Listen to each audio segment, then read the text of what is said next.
이른 아침, 강남의 고급 주상복합 아파트 단지에는 불청객들이 찾아왔다. 검은 양복을 입은 사내들, 묵직한 서류철을 든 변호사, 그리고 법원 집행관의 완장을 찬 이들이었다. 그들은 3동 천야 이티오 앞에 섰고, 이윽고 거대한 철문이 조용히 열렸다. 그러나 그 안에서 펼쳐진 풍경은 고요하지 않았다. 아수라장이었다. 집안의 모든 가구와 집기들 위에는 붉은색 스티커가 덕지덕지 붙어 있었고, 그 경고적인 색깔은 거실을 가득 채운 화려한 이탈리아제 소파와 대리석 테이블의 우아함을 무색하게 만들었다. 최지훈은 멍하니 그들을 바라보았다.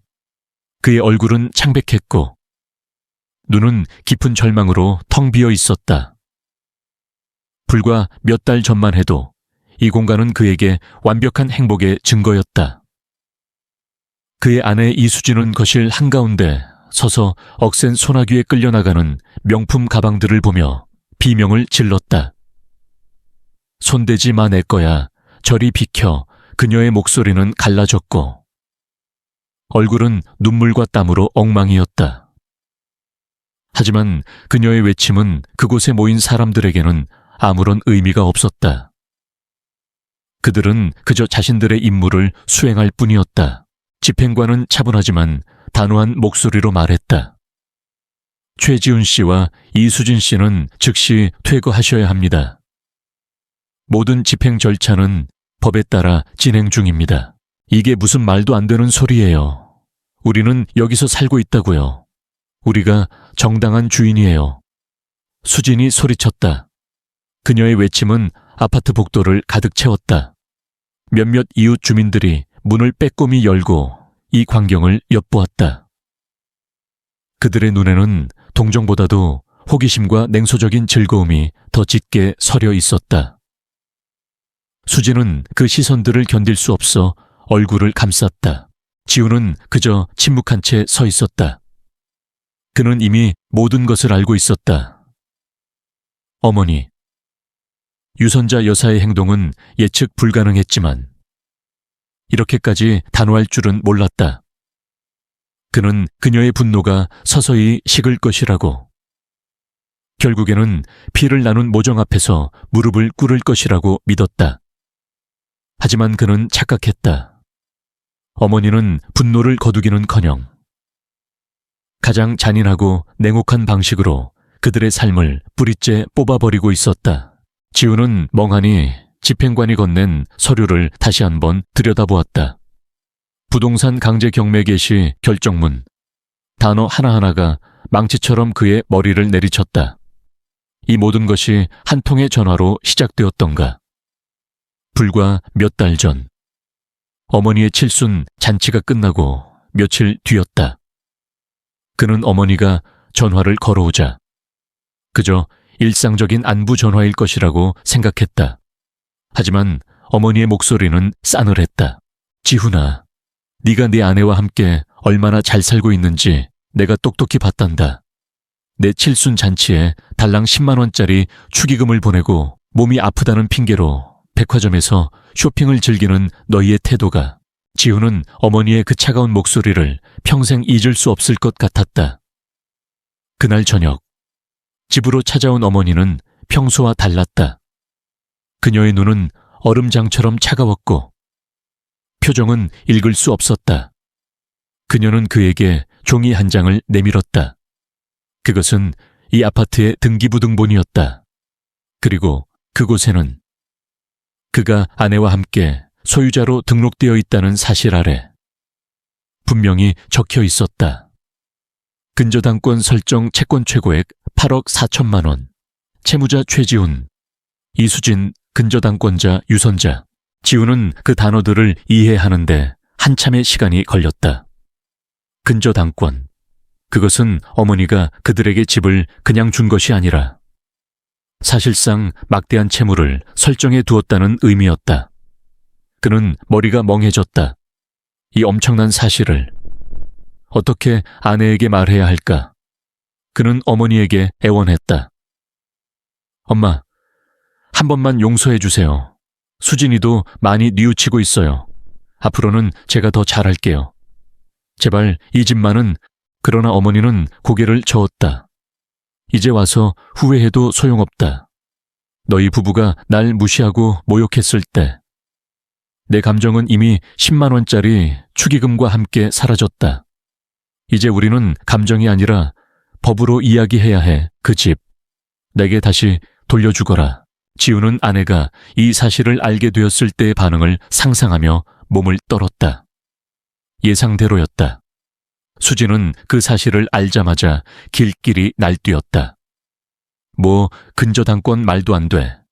시어머니가 어떻게 아들 부부에게 이런 짓을 할 수 있어. 당신이 중간에서 역할을 제대로 못해서 그런 거 아니야. 어머니에게 잘 말했어야지. 지우는 아내의 비난에 아무런 반박도 할 수 없었다. 그는 실제로 아무것도 하지 못했다. 어머니와 아내 사이에서 그는 무능하고 나약한 존재였다. 그는 어머니에게서 받은 모든 것을 당연하게 여겼고 아내의 얄팍한 거짓말에 속아 넘어갔다. 그는 그들의 무너진 관계를 회복하려 노력했지만 이미 너무 늦어버렸다. 그때 백화점에 가지 말았어야 했어. 당신 어머니가 그렇게까지 치밀한 사람일 줄은 몰랐다고. 수진의 목소리가 들려왔다. 지우는 고개를 들고 아내를 바라보았다. 그녀의 얼굴에는 후회보다는 분노와 원망이 가득했다. 그녀는 그들이 잃은 것이 단지 집만이 아니라는 것을, 어머니의 신뢰와 사랑까지 모두 잃어버렸다는 것을 깨닫지 못하는 것 같았다. 아니, 어쩌면 그녀는 처음부터 어머니의 사랑 같은 것은 관심도 없었는지 모른다.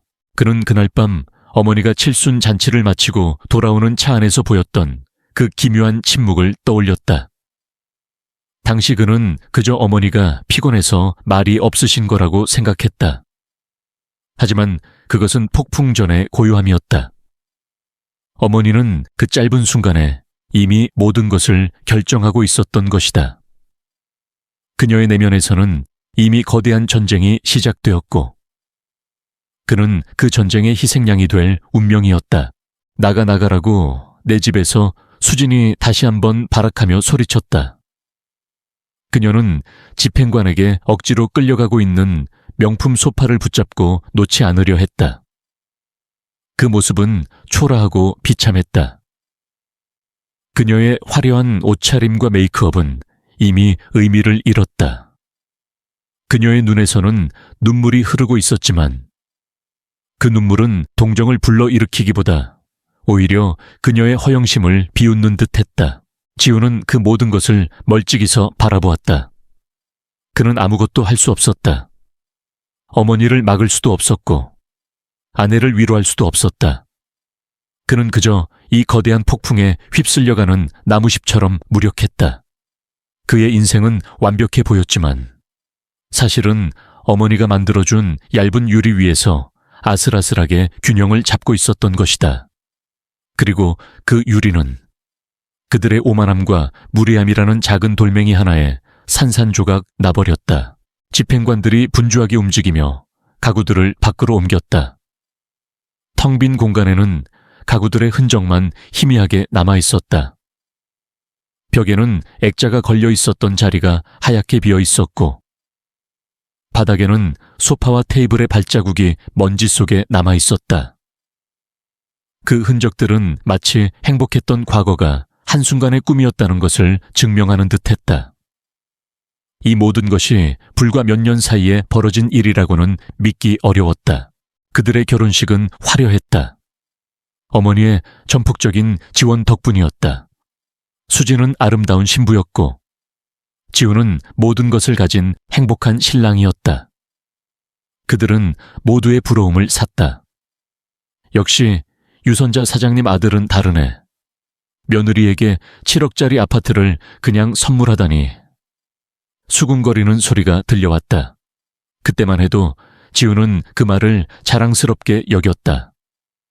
어머니의 사랑과 재력이 자신을 빛내준다고 생각했다. 하지만 그 모든 것이 한낱 허상이었음을 이제야 깨달았다. 어머니가 준 것은 선물이 아니라 조건부적인 임대였다.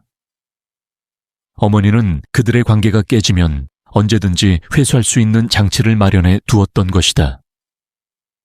그는 어머니의 깊은 신뢰와 사랑을 당연하게 여겼고 아내와 함께 그 사랑을 무참히 짓밟았다. 그 결과는 참혹했다. 다 당신 때문이야. 당신 어머니가 왜 그렇게까지 해? 당신은 도대체 뭘 한 거야? 수진이 지훈에게 달려와 그의 멱살을 잡고 흔들었다. 그녀의 손은 차가웠고 눈은 증오로 이글거렸다. 지훈은 아내의 눈에서 더 이상 사랑을 찾아볼 수 없었다. 오직 원망과 비난뿐이었다. 지훈은 묵묵히 그녀의 손을 뿌리쳤다. 우리가 자초한 일이야. 우리가 어머니를 모욕하고 무시했어. 그의 목소리는 낮았지만 단호했다. 그는 처음으로 어머니의 입장에서 생각해 보았다. 평생을 홀로 고생하며 아들을 위해 모든 것을 바쳤는데 정작 아들과 며느리는 자신의 칠순잔치에 불참하고 고작 10만 원을 보내는 것으로 감사함을 대신했다. 그것은 돈의 문제가 아니었다. 그것은 존재 자체를 부정당하는 몸열감이었을 것이다. 수지는 그 말을 듣자마자 더욱 격분했다. 모욕, 당신 어머니가 우리에게 이런 짓을 한 게 더한 모욕이야. 이 집을 사줬으면 우리에게 온전히 줬어야지. 근저당권이 뭐야? 처음부터 우리를 믿지 않았다는 거잖아. 어머니가 왜 우리를 믿어야 하는데, 우리가 뭘 보여줬는데 어머니의 사랑과 희생을 당연하게 여기고 칠순 잔치에 불참하고 고작 10만 원짜리 축의금을 보내는 행동이 믿음을 받을 자격이 있는 행동이야. 지훈의 목소리가 점점 커졌다. 그는 처음으로 아내에게 소리를 질렀다. 그의 내면에 억눌려 있던 분노와 자괴감이 한꺼번에 폭발했다. 그는 자신의 나약함과 무능함에 대한 분노, 그리고 어머니에 대한 죄책감에 휩싸였다. 닥쳐, 당신은 내가 당신 어머니에게 그렇게 미움받을 짓을 할 때 왜 나를 말리지 않았어? 당신이 나약해서. 당신이 당신 어머니의 영향력에서 벗어나지 못해서 이런 일이 벌어진 거라고. 수지는 지훈의 비난에 반박하며 눈물을 쏟아냈다. 그녀는 자신의 잘못을 인정하기보다 모든 책임을 지훈에게 떠넘기려 했다. 그들의 관계는 이미 돌이킬 수 없는 파국으로 치닫고 있었다. 그들의 비참한 싸움은 집행관들의 냉정한 눈빛 속에서 계속되었다. 그들은 그저 가구들을 밖으로 옮기고 지훈과 수진이 서둘러 짐을 챙길 것을 독촉했다. 지훈은 겨우 몇 개의 옷가지와 서류철을 챙겨 들었다. 그들의 삶은 이 작은 캐리어 몇 개로 축소되어 버렸다. 텅 빈 거실에는 싸움의 흔적만 가득했다. 지훈은 멍하니 창밖을 바라보았다. 그가 수년간 꿈꿔왔던 완벽한 미래는 이제 끝이 났다. 그때 그들의 시야에 한 남자가 들어섰다. 40대 초반의 말쑥한 정장 차림의 남자였다. 그는 지훈의 어린 시절 친구였던 강준서였다. 준서는 최근 부동산 중개업을 시작했다며 지훈에게 명함을 건네준 적이 있었다. 그는 이 아파트에 경매건을 우연히 맡게 되었고 현장을 확인하러 왔다가 지훈과 수진의 비참한 모습을 목격하게 된 것이었다. 준서의 얼굴에는 복잡한 감정이 스쳐 지나갔다. 동정, 놀라움, 그리고 미묘한 실망감. 준서는 조심스럽게 지훈에게 다가갔다. 지훈아, 이게 어떻게 된 일이야? 내 어머니께서 이렇게까지 하실 줄은. 지훈은 고개를 들고 준서를 바라보았다. 그의 눈에는 이미 아무런 감정도 남아있지 않았다. 그는 그저 멍하니 준서를 스쳐 지나갈 뿐이었다. 수지는 준서의 얼굴을 보자마자 더욱 격분했다. 그녀는 그들의 비참한 모습을 아는 사람이 있다는 사실에 모욕감을 느꼈다. 그녀는 고개를 푹 숙이고 지훈의 뒤로 숨었다. 준서는 아무 말도 하지 못했다. 그는 그저 멍하니 지훈과 수진이 아파트 문을 나서는 뒷모습을 바라보았다. 그들의 어깨는 축 늘어져 있었고 걸음걸이는 무거웠다. 그들이 살았던 화려한 아파트는 이제 낯선 사람의 소유가 될 것이었다. 준서는 그들의 모습을 보며 한때 부러워했던 지훈의 완벽한 삶이 한순간에 모래성처럼 무너져 내리는 것을 목격했다. 그에게는 그들의 추락이 단지 비극적인 사건이 아니라 삶의 덧없음과 인간의 어리석음을 보여주는 잔인한 현실이었다. 아파트 문이 닫히고 지훈과 수진은 텅 빈 복도에 서 있었다. 그들의 눈에는 눈물이 고였다.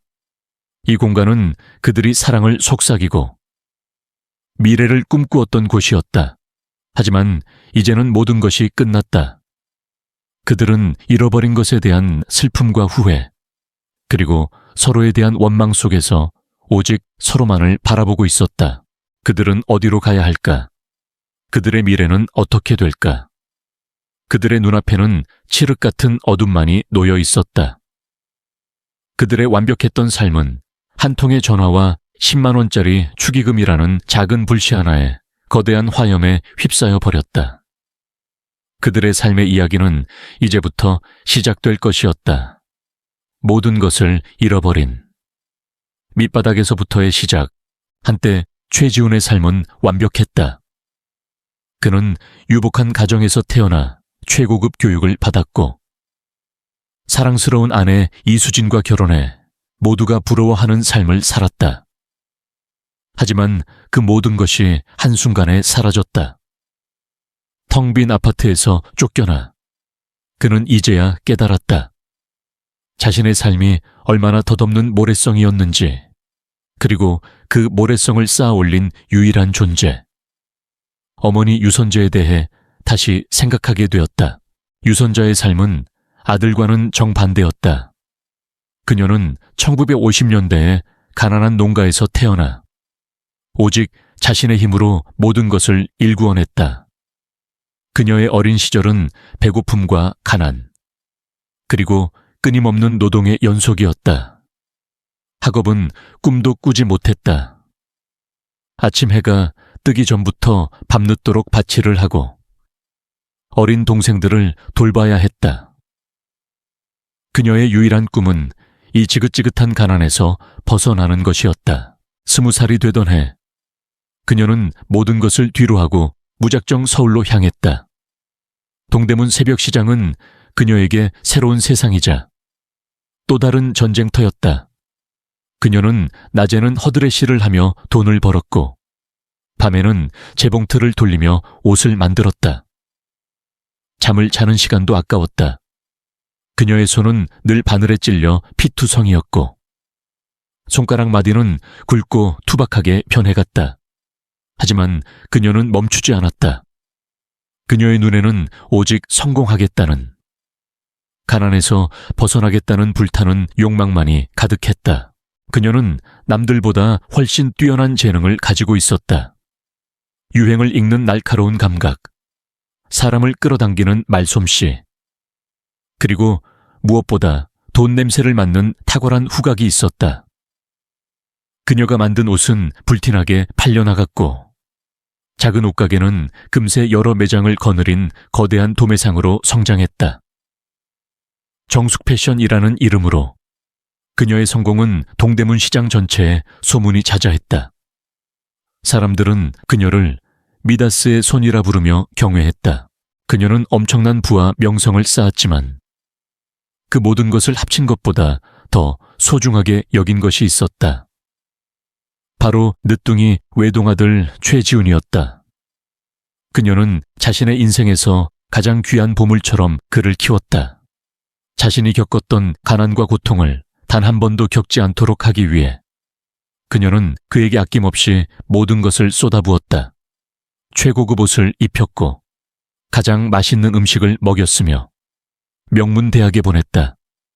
그녀에게 지훈은 단순한 아들이 아니라 자신의 모든 삶의 이유이자 분신이었다.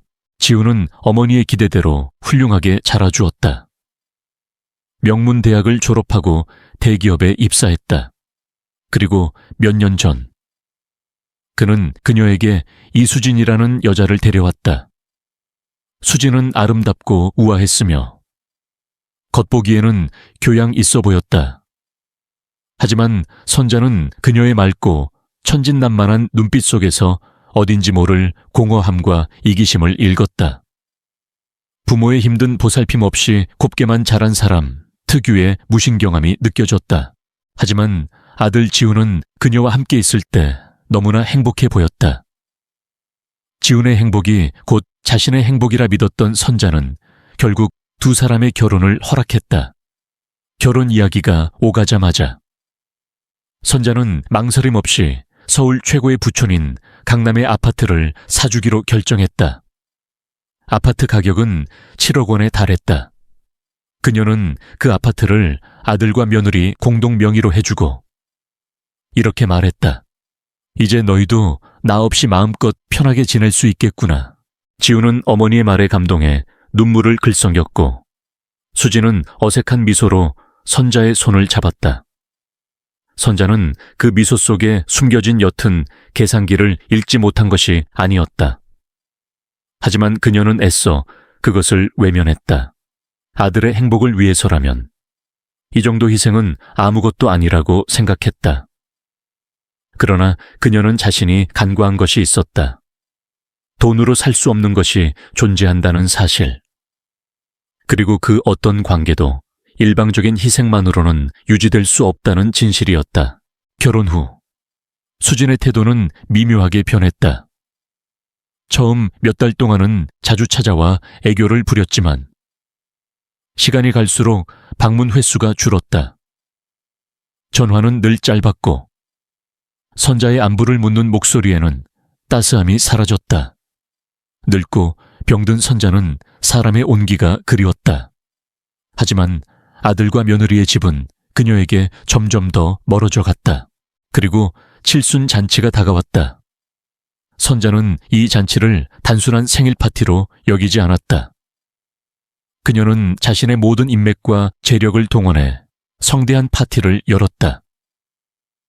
이것은 자신의 존재감을 다시 한번 확인시키고 아들과 며느리에게 자신이 여전히 그들의 행복의 근원임을 보여주기 위한 일종의 시험이었다.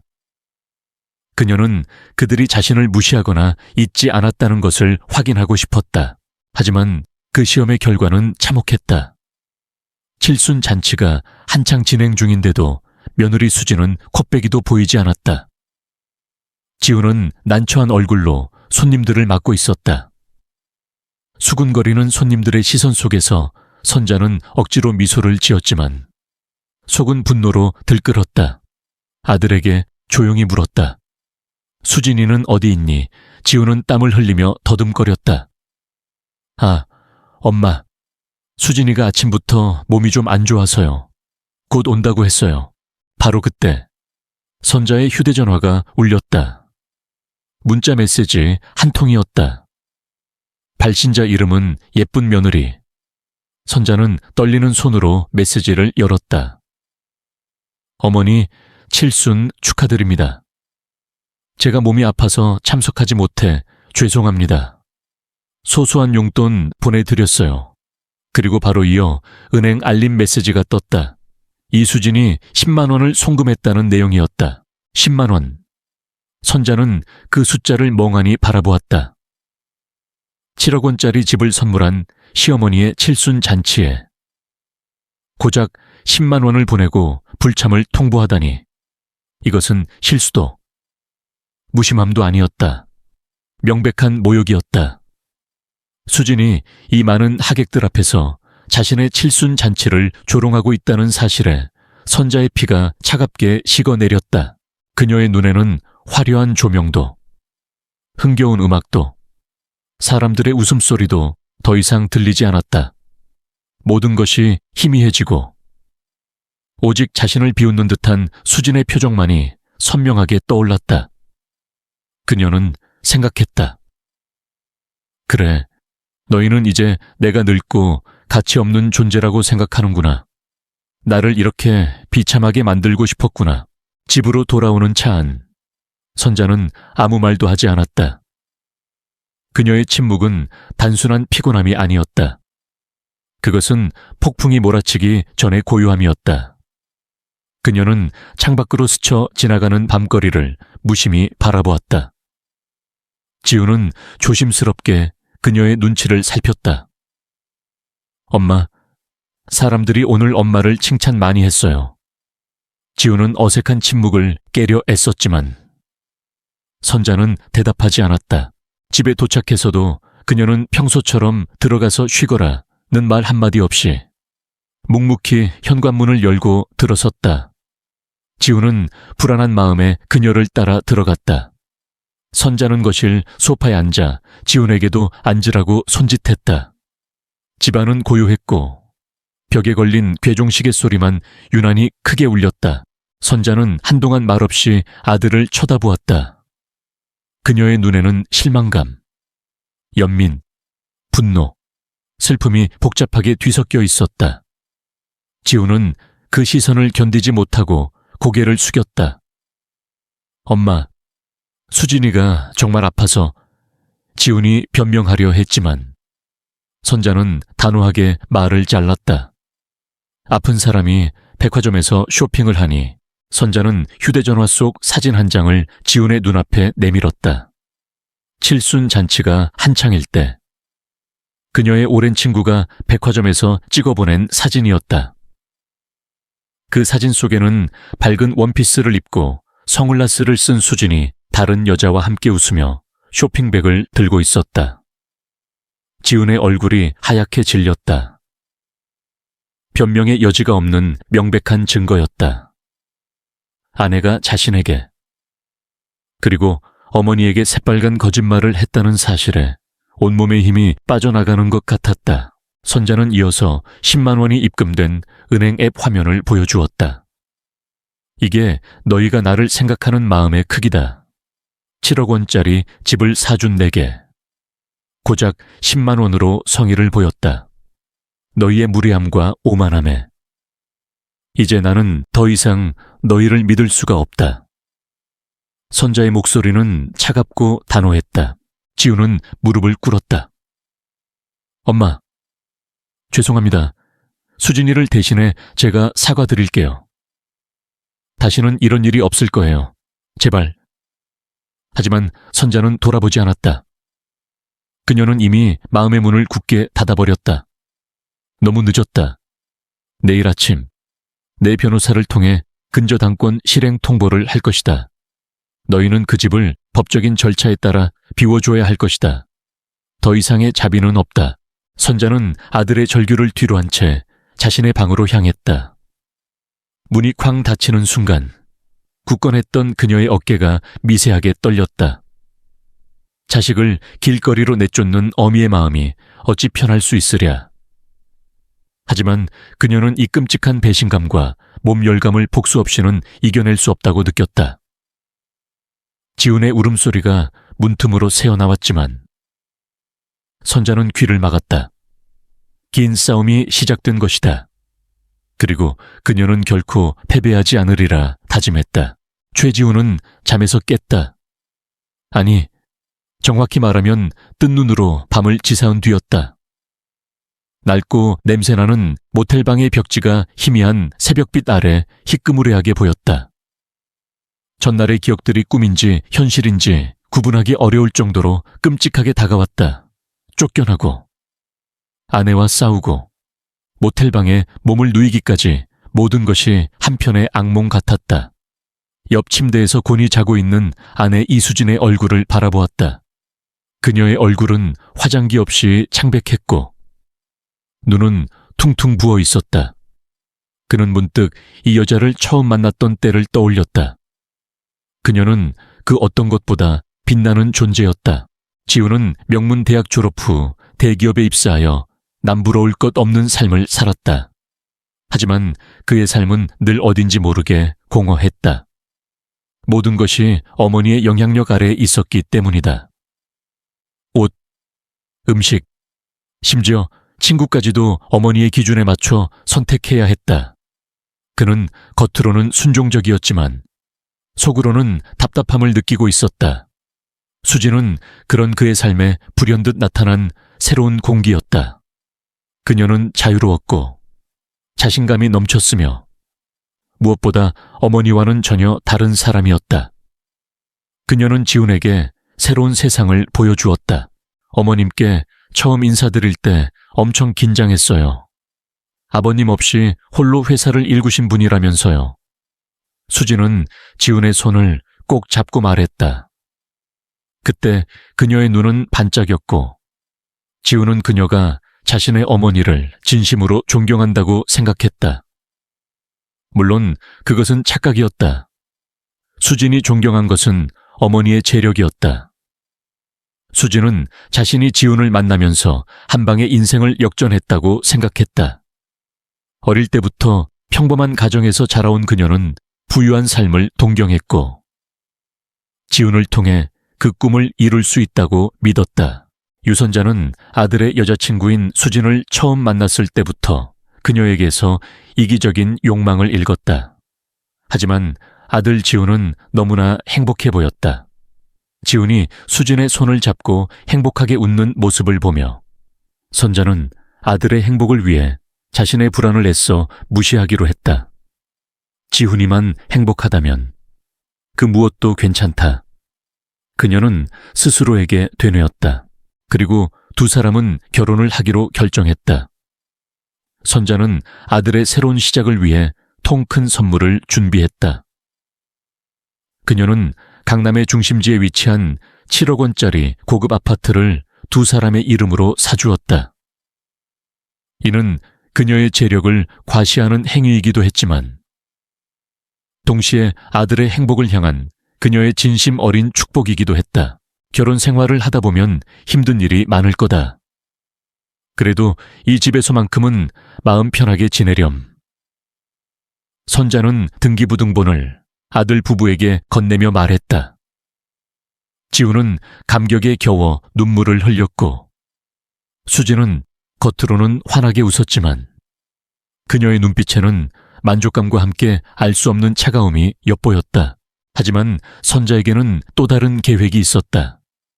그녀는 자신의 인생을 바쳐 이룬 모든 것을 아들에게 아낌없이 주었지만 그녀의 오랜 사업 경험과 수많은 배신을 겪은 노련함은 무언가를 당연하게 믿지 못하게 만들었다. 그녀는 아파트를 사자마자 법무사 사무실에서 7억 원 상당의 근저당권을 설정했다. 근저당권자는 바로 그녀, 유선자였다. 이것은 만약을 위한 안전장치였다. 혹시라도 아들의 행복이 흔들리거나 자신의 희생이 헛되이 될 경우를 대비한 보험이었다. 그녀는 그때만 해도 이 서류가 실제로 사용될 날이 올 것이라고는 상상하지 못했다. 그녀는 그저 이것이 옛시대 사람들의 치밀한 예비책 중 하나일 뿐이라고 생각했다. 신혼생활은 행복했다. 수지는 넓고 화려한 새 아파트를 꾸미느라 여념이 없었다. 그녀는 SNS에 아파트 인테리어 사진, 명품 가방, 고급 레스토랑에서의 식사 사진 등을 올리며 친구들의 부러움을 샀다. 그녀의 삶은 완벽해 보였다. 하지만 그 모든 것이 어머니 유선자의 돈으로 이루어졌다는 사실을 그녀는 간과했다. 아니, 오히려 당연하게 여겼다.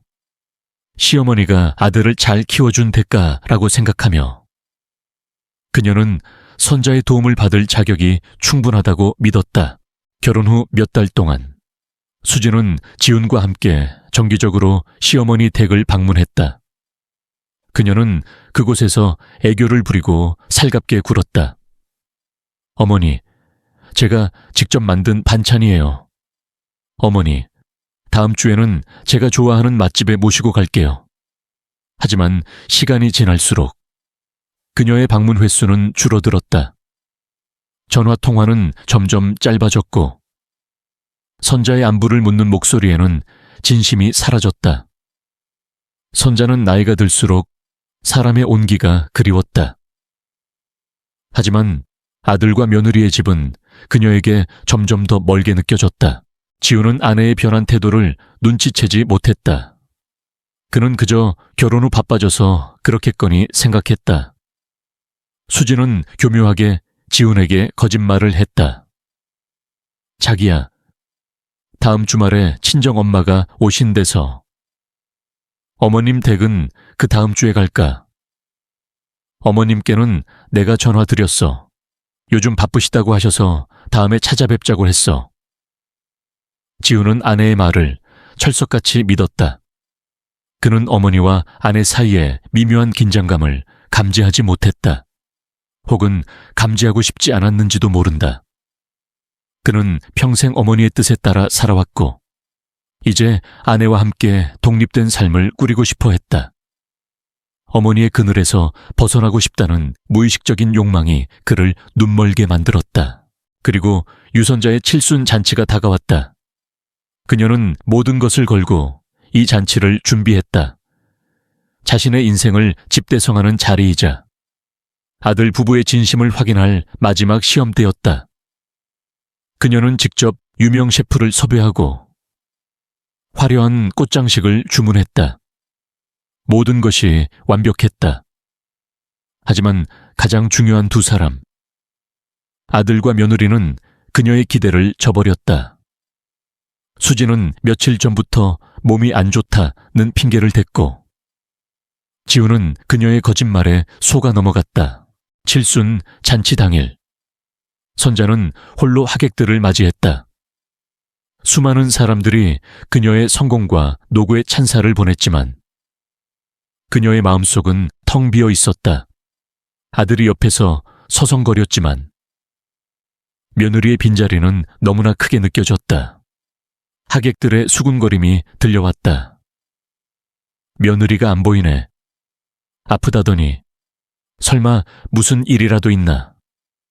선자는 억지로 미소를 지으며 괜찮다고 말했다. 그때 그녀의 손에 들린 휴대전화가 진동했다. 예쁜 며느리라는 이름으로 온 문자 메시지.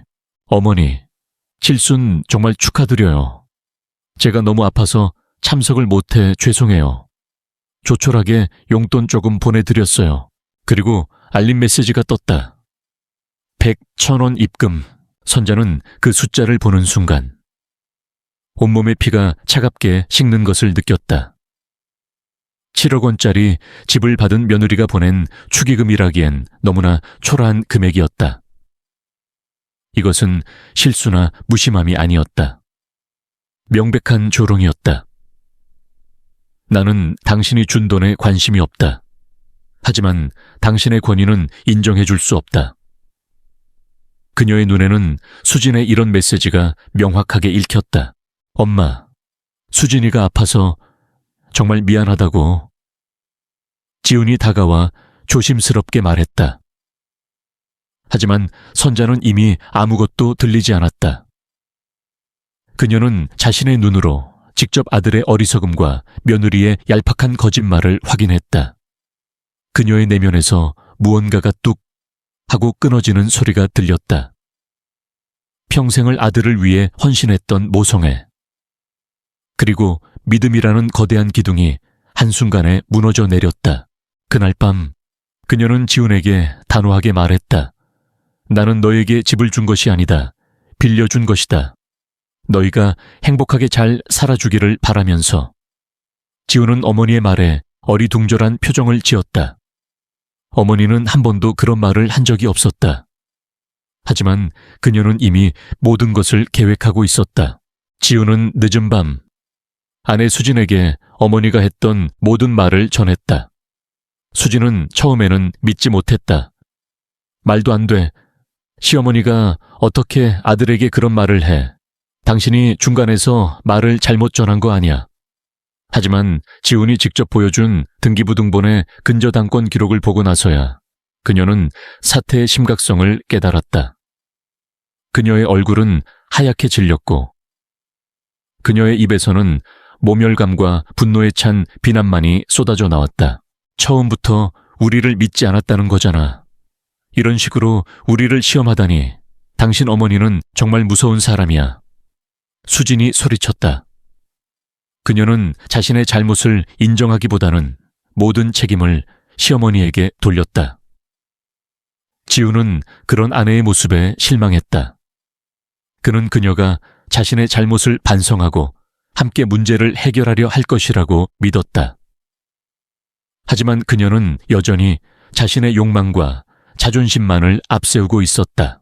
그들의 싸움은 깊어졌다. 화려했던 신혼집은 이제 지옥이 되었다. 서로에 대한 믿음은 사라졌고 오직 원망과 비난만이 남았다. 그들의 사랑은 처음부터 어머니가 만들어준 화려한 포장지 안에 있었던 것인지도 모른다. 포장지가 뜯겨나가자 그 안에는 아무것도 없었다. 단지 공허함과 서로에 대한 미움만이 존재했다. 그들은 이제야 깨달았다. 어머니가 사준 집은 단순한 집이 아니었다. 그것은 어머니의 사랑과 희생의 결정체였으며 동시에 그들의 관계를 시험하는 거대한 시험대였다. 그리고 그들은 그 시험에서 처참하게 낙제했다. 10만 원이라는 작은 돈으로 모든 것을 잃어버린 돌이킬 수 없는 비극의 시작이었다. 유선자의 단호한 통보 이후 최지훈과 이수진의 신혼집은 더 이상 따뜻한 보금자리가 아닌 거대한 감옥이 되어버렸다. 그들의 행복은 한순간에 산산조각 났고 남은 것은 서로를 향한 원망과 비난뿐이었다. 그들의 다툼은 하루도 멈추지 않았다. 밤낮 없이 이어지는 고성과 울음소리는 넓은 거실을 가득 채웠고 한때 사랑을 속삭였던 공간은 이제 증오와 분노의 전장이 되었다. 수지는 자신의 잘못을 인정하려 하지 않았다. 그녀의 모든 비난은 남편인 지훈에게 향했다. 다 당신 때문이야. 당신이 중간에서 역할을 제대로 못했잖아. 왜 당신 어머니에게 잘 말해서 이 상황을 막지 못했어? 그녀는 소리쳤다. 지훈은 지칠 대로 지쳐 있었다. 그는 아내의 얄팍한 거짓말에 속아 넘어간 자신의 어리석음을 자책했고 동시에 어머니의 사랑을 당연하게 여겼던 자신을 용서할 수 없었다. 우리가 자초한 일이야. 수진아, 어머니는 우리가 얼마나 잘 살고 있는지 보려고 칠순 잔치를 연 거야. 그런데 우리는 그 기회를 발로 차버렸어. 지우는 떨리는 목소리로 말했다. 하지만 수지는 들으려 하지 않았다. 무슨 소리야. 고작 칠순 잔치 한번 참석하지 않았다고 이렇게까지 하는 게 정상이야. 당신 어머니는 그냥 우리를 믿지 않았던 거야. 처음부터 우리에게 올가미를 씌워놨던 거라고. 그녀는 억울함에 눈물을 쏟았다. 하지만 지우는 이제 더 이상 아내의 눈물에 흔들리지 않았다. 그는 아파트 등기부등본에 적힌 근저당권 설정이라는 단어를 떠올렸다. 그것은 어머니의 마지막 경고였고 그들이 그것을 무시한 대가는 너무나 가혹했다. 그는 어머니의 분노를 이해했다. 평생을 홀로 고생하며 오직 아들만을 바라보고 살아온 어머니의 삶이 10만 원이라는 초라한 축의금에 의해 모욕당했을 때 그녀의 마음이 얼마나 차갑게 식어버렸을지 그는 이제야 깨달았다. 며칠 후 그들의 예상대로 법원으로부터 서류가 날아왔다. 부동산 강제 경매 개시 결정문. 서류 봉투를 뜯는 수진의 손은 덜덜 떨렸다. 서류에는 어려운 법률 용어들이 가득했지만 그 의미는 분명했다. 아파트가 경매에 붙여진다는 것, 그리고 그들은 곧 이 집에서 쫓겨날 운명이라는 것. 이게 무슨 말이야? 수지는 서류를 들고 멍하니 서 있었다. 그녀의 눈에는 공포가 서려 있었다. 그녀가 꿈꿔왔던 완벽한 삶이 한순간에 무너져 내리는 것을 그녀의 눈앞에서 목격하고 있었다. 지우는 그런 아내의 모습을 보며 마음이 아팠지만 그녀를 위로할 힘이 없었다. 그는 자신의 무능함과 나약함 때문에 이 모든 일이 벌어졌다고 생각했다. 수지는 마지막 희망을 걸고 여기저기 변호사 사무실을 찾아다녔다. 그녀는 유명하다는 로펌에 찾아가 사정을 설명했지만 돌아오는 대답은 모두 같았다. 등기부등본에 명시된 근저당권이 유효하기 때문에 이를 막을 방법은 없습니다. 채무를 갚지 못하면 경매 절차를 밟는 것은 당연한 법적 수순입니다. 변호사는 차갑고도 단호하게 말했다. 아니, 그래도 그렇지 시어머니가 아들 부부에게 사준 집인데 어떻게 이렇게 빼앗아갈 수 있어요? 이건 증여 아닌가요? 수지는 항변했다. 하지만 변호사는 그녀의 말을 자르며 말했다. 증여 계약서가 있습니까? 아니면 증여세라도 납부하셨습니까? 구두 계약은 법적 효력이 미미합니다. 반면 근저당권 설정은 등기부등본에 명시된 명확한 법률 행위입니다. 유선자 씨는 매우 치밀하게 준비하셨군요. 치밀하게라는 단어에 수지는 소름이 돋았다. 그것은 시어머니가 처음부터 그들을 믿지 않았다는 의미였다. 그들의 행복한 결혼 생활은 시한폭탄 위에 놓여 있었던 것이다. 수지는 분노와 공포가 뒤섞인 감정 속에서 집으로 돌아왔다. 그리고 그녀의 눈에 들어온 것은 현관문에 붙어있는 붉은색 스티커들이었다. 냉장고, 텔레비전, 소파, 심지어 그녀가 아끼던 명품 가방과 시계 위에도 붉은색 스티커가 덕지덕지 붙어 있었다. 그것은 법원 집행관들이 방문했다는 증거였다. 한때 자신들의 소유였던 모든 것이 이제는 더 이상 그들의 것이 아니었다. 그들이 살고 있던 이 공간은 더 이상 안락한 보금자리가 아닌 언제 무너질지 모르는 위태로운 성이었다. 그리고 그 성의 벽은 이제 힘없이 무너져 내리고 있었다. 지우는 몇 번이나 어머니를 찾아가 무릎을 꿇고 애원했다. 그는 눈물을 흘리며 고개를 숙이며 용서를 구했다. 엄마, 제가 잘못했습니다. 수진이도 정말 많이 뉘우치고 있어요. 제발 한 번만 더 기회를 주세요. 하지만 유선자는 얼음장처럼 차가웠다.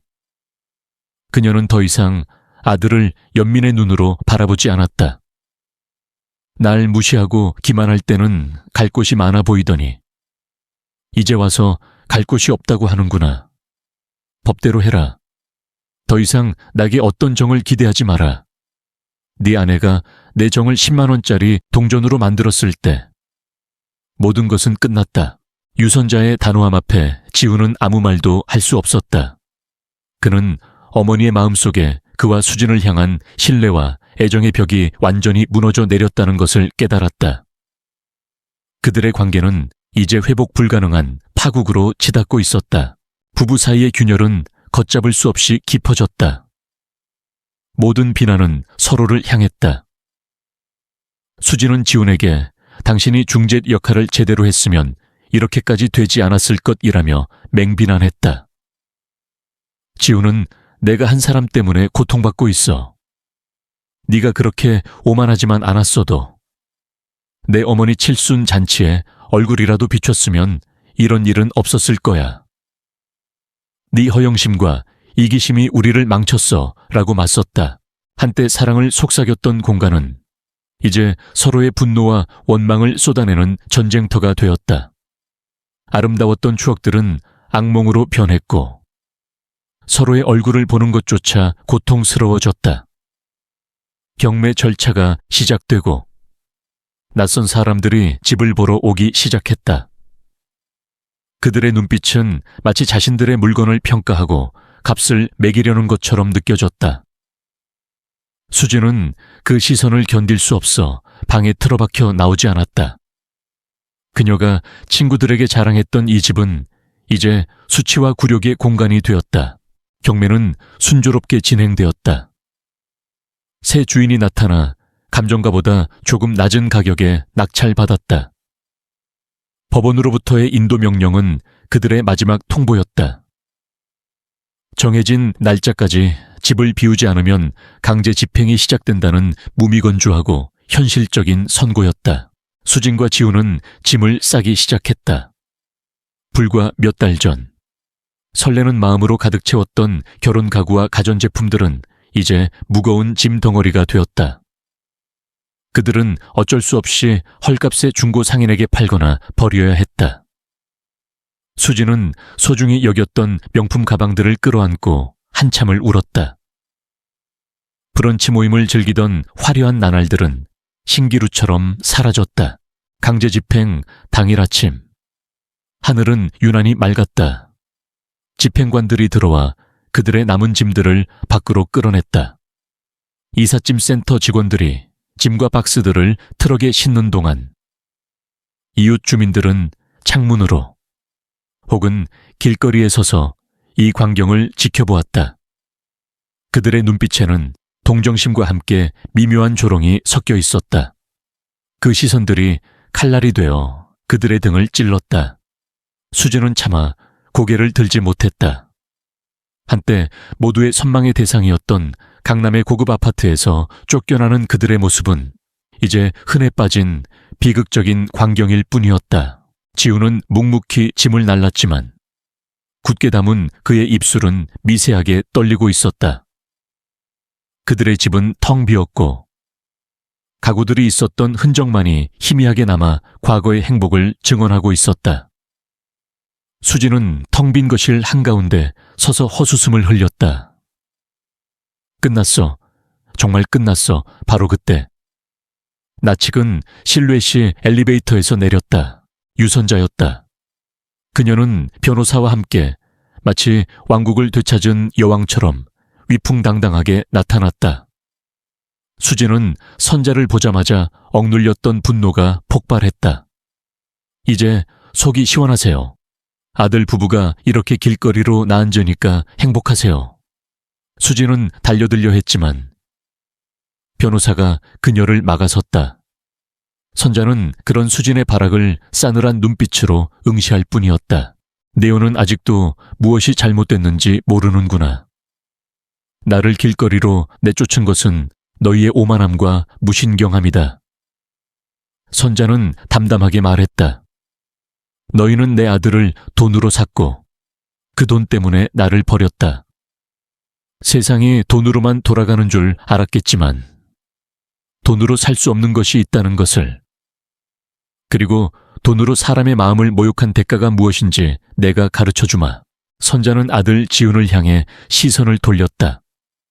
그 여자에게 조종당해 어미를 헌신짝처럼 버리더니 이제 네 삶이 얼마나 비참해지는지 똑똑히 지켜보거라. 이것이 내가 너에게 주는 마지막 교훈이다. 선자는 나직이 말한 뒤 새롭게 바뀐 비밀번호를 누르고 집 안으로 들어갔다. 삐 하는 소리와 함께 문이 닫혔다. 그 문은 마치 거대한 단두대처럼 그들의 과거와 현재를 완전히 단절시켰다. 수지는 닫힌 문을 향해 울부짖었다. 악마 같은 노인네, 당신도 똑같이 될 거야. 저주할 거야. 그녀의 울음소리는 텅 빈 복도에 공허하게 울려 퍼졌다. 지우는 아내의 어깨를 붙잡고 무기력하게 끌어당겼다. 그들은 이제 어디로 가야 할지 몰랐다. 해는 이미 중천에 떠 있었지만 그들의 세상은 칠흑 같은 어둠에 잠겨 있었다. 최지훈과 이수진은 쫓겨난 그날 밤, 간신히 도시 외곽의 낡은 여인숙에 짐을 풀었다. 장미여관이라는 촌스러운 간판이 달린 허름한 건물은 불과 며칠 전까지만 해도 그들이 살던 강남의 화려한 아파트와는 극명한 대비를 이루었다. 문을 열자마자 코를 찌르는 퀴퀴한 담배 냄새와 소독약 냄새가 섞여 들어왔다. 복도는 어두컴컴했고 바닥에는 끈적끈적한 커피 얼룩이 여기저기 묻어 있었다. 수지는 입구에 서서 더 이상 한 발짝도 내딛지 못하고 몸을 떨었다. 여기서 어떻게 살아? 어떻게 이런 곳에서 살 수 있어? 수진의 목소리는 절망에 가득 차 있었다.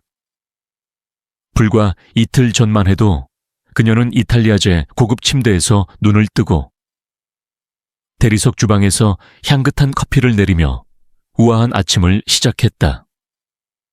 하지만 이제 그녀의 눈에 들어온 것은 색이 바랜 벽지, 담배꽁초 자국이 선명한 낡은 침대, 그리고 금이 간 거울이 달린 작은 화장대뿐이었다. 창문으로 들어오는 차가운 바람은 그녀의 몸을 더욱 떨게 만들었다. 지우는 묵묵히 캐리어 몇 개를 방 한구석에 내려놓았다. 그의 얼굴에도 깊은 피로와 좌절감이 드리워져 있었다. 지금은 어쩔 수 없어. 수진아, 당장 갈 곳도 없고 보증금도 없어. 일단 여기서 지내면서 방법을 찾아보자. 그의 목소리는 힘이 없었다. 그는 자신의 무능함과 나약함 때문에 이 모든 일이 벌어졌다는 사실을 너무나 잘 알고 있었다. 하지만 수진은 지훈의 말을 듣자마자 폭발했다. 방법 무슨 방법? 당신 어머니가 우리한테 이렇게까지 했는데 당신이 무능해서 그런 거 아니야. 당신이 중간에서 잘했으면 이렇게까지 안 됐을 거라고. 그녀는 모든 책임을 지훈에게 돌리려 했다. 그녀의 눈에는 지훈에 대한 원망과 분노가 가득했다. 지훈은 더 이상 참지 않았다.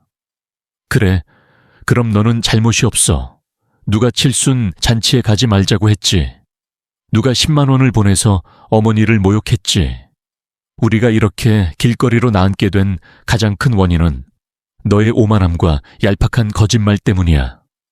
그의 목소리는 격분으로 떨렸다. 좁은 모텔방은 금세 싸움터로 변했다. 그들은 서로에게 가장 날카로운 말들을 내뱉으며 서로를 향한 상처를 깊게 파고들었다. 오만 당신 어머니가 우리에게 준 게 선물이 아니라 근저당권이었는데 내가 어떻게 당신 어머니를 존경할 수 있어? 처음부터 우리를 믿지 않았던 거잖아. 수진은 소리쳤다. 우리 결혼 생활이 당신 어머니의 손바닥 안에 있었다는 사실이 더 역겹다고. 그래, 어머니가 왜 우리를 믿어야 하는데? 우리가 뭘 믿을 만한 짓을 했는데 우리는 어머니의 사랑과 희생을 당연하게 여기고 오로지 우리의 욕심만 채우려 했잖아. 지훈의 분노는 극에 달했다. 그는 자신의 어리석음과 함께 아내의 끝없는 허영심에 대한 환멸을 느꼈다. 그들의 싸움은 결국 서로에게 깊은 상처만을 남기고 끝이 났다. 그들은 등지고 누워 잠을 청했다. 삐걱거리는 낡은 침대, 스프링 소리와 복도를 지나가는 사람들의 소음, 창밖으로 들려오는 자동차 경적 소리까지 모든 것이 낯설고 불편했다. 수진은 눈을 감자마자 강남의 넓고 편안한 아파트가 떠올랐다. 부드러운 구스다운 이불의 감촉, 은은한 향기, 쾌적한 공기, 그 모든 것이 마치 존재하지 않았던 꿈처럼 느껴졌다. 눈물이 베개를 흥건히 적셨다. 지훈 역시 잠을 이루지 못했다. 그는 아내에 대한 원망, 어머니에 대한 죄책감, 그리고 자신의 무능함에 대한 자괴감에 시달렸다. 그는 이 상황을 해결해야 했지만 마땅한 방법이 없었다. 대기업 월급으로는 서울 시내에 방 하나 얻을 보증금조차 마련하기 어려웠다. 그는 자신의 삶이 이렇게 허무하게 무너져 내릴 줄은 꿈에도 생각하지 못했다. 시간이 흐르면서 여인숙 생활의 비참함은 그들의 영혼을 조금씩 갉아먹기 시작했다. 매일 아침 좁고 더러운 공용 화장실에서 다른 사람들과 함께 씻어야 했고, 식사는 근처 편의점에서 파는 인스턴트 식품이 전부였다. 수진은 초라해진 자신의 모습을 남들에게 보이고 싶지 않아 방에 틀어박혀 지냈다. 한때 SNS의 화려한 삶을 자랑하며 친구들의 부러움을 샀던 그녀는 이제 모든 계정을 비공개로 전환하고 아무와도 연락하지 않았다. 지훈에게도 출근은 고통이었다. 값비싼 정장과 시계는 모두 압류당했고 구겨진 셔츠 차림의 그를 본 동료들은 수군거렸다. 회사에는 그들의 가정에 무슨 일이 생겼다는 소문이 돌기 시작했다. 그는 아무에게도 진실을 말할 수 없었다. 그저 사람들의 수군거림과 동정 섞인 시선을 묵묵히 견뎌야 했다. 금전적인 압박은 그들의 관계를 더욱 악화시켰다. 얼마 남지 않은 돈은 빠르게 바닥을 드러냈고 사소한 지출에도 싸움이 일어났다. 커피를 꼭 그렇게 비싼 걸 마셔야 해. 이제 커피도 마음대로 못 마시는 거야. 지금 우리 형편에 그런 게 중요해. 우리가 왜 이렇게 됐는데. 그들의 사랑은 현실의 무게 앞에서 무력하게 무너져 내렸다. 가장 초라하고 비참한 순간에 서로를 마주하면서 과거에 달콤했던 약속과 애정은 먼 기억 속으로 희미해져 갔다. 편안했던 환경이 가져다 주었던 가짜 평화가 사라지자 그들 사이에 깊은 균열과 불신만이 남았다. 어느 날 밤, 술에 취해 들어온 지우는 수진에게 말했다. 어머니가 결혼을 반대하셨을 때, 그때 헤어졌어야 했는데. 그 말은 수진의 심장에 칼을 꽂는 것과 같았다. 수진은 벌떡 일어나 지훈의 뺨을 때렸다. 뭐라고 했어? 그들은 서로의 머리채를 잡고 몸싸움을 벌였다. 좁은 모텔방은 아수라장이 되었다. 물건들이 부서지고 욕설과 비명이 뒤섞였다. 그들의 관계는 이제 구원받을 수 없는 파멸로 향하고 있었다. 그렇게 두 사람은 가장 아름다웠던 시절의 기억을 가장 끔찍한 지옥으로 바꾸어 놓았다. 그들의 삶은 한순간에 무너졌고 그들은 이제 서로를 향한 증오 속에서 허우적거렸다. 그 모든 것이 오직 10만 원이라는 작은 돈, 그리고 그 돈에 담긴 거대한 모욕 때문에 벌어진 일이었다. 그들은 이 모든 것의 원인이 자신의 오만과 욕심이었다는 것을 깨닫지 못했다. 아니, 깨닫고 싶지 않았다. 어느 날, 여인숙 생활을 이어가던 수진은 문득 다른 생각을 했다. 그녀는 이대로 무너질 수 없다고 생각했다. 법으로는 시어머니를 이길 수 없었다. 부유하고 치밀한 노인을 상대로 계란으로 바위치는 격이었다. 그래서 그녀는 다른 방법을 쓰기로 했다. 법보다 더 무서운 힘. 바로 여론의 힘을 이용하기로 결심했다. 수진은 며칠 동안 방에 틀어박혀 글을 썼다. 그녀는 자신의 연기력과 필력을 총동원했다. 지훈의 반대에도 불구하고 그녀는 한 인터넷 커뮤니티에 글을 올렸다. 제목은 아들 부부에게 7억 집 사준 시어머니의 잔인한 복수. 글의 내용은 완벽하게 가공되어 있었다. 친정 부모님께서 편찮으셔서 칠순 잔치에 가지 못했는데 그 사실을 아신 시어머니께서 10만 원을 보내는 것으로 저를 조롱하고 집을 빼앗으려 한다는 내용이었다. 글은 삽시간에 퍼져나갔다. 사람들은 분노했다. 어떻게 시어머니가 아들 부부에게 이럴 수 있지? 7억 원짜리 집을 사주고 10만 원 때문에 다시 빼앗아 간다는 게 말이 돼. 악마가 따로 없네. 사람들의 반응은 뜨거웠다. 그들은 수진의 이야기에 공감하고 유선자를 비난했다. 수진은 성공했다. 그녀는 여론의 힘을 이용해 시어머니에게 복수할 수 있을 것이라 생각했다. 그녀는 유선자에게 전화를 걸어 어머니, 제가 쓴 글이 지금 인터넷에 난리가 났어요. 사람들이 전부 어머니를 비난하고 있어요. 이제 어머니의 명예도 끝이에요. 어머니가 저에게 했던 것처럼 저도 어머니를 끝까지 괴롭힐 거예요. 라고 말했다. 그러나 유선자는 차갑게 웃었다. 그게 다냐 그래. 네가 날 이겼다고 생각하나 보구나. 하지만 세상에는 눈에 보이는 것보다 더 중요한 것이 많단다. 나는 떳떳하다. 떳떳한 자는 거짓의 칼날에 베이지 않아. 그녀의 목소리에는 흔들림이 없었다. 수진은 왠지 모를 불안감을 느꼈다.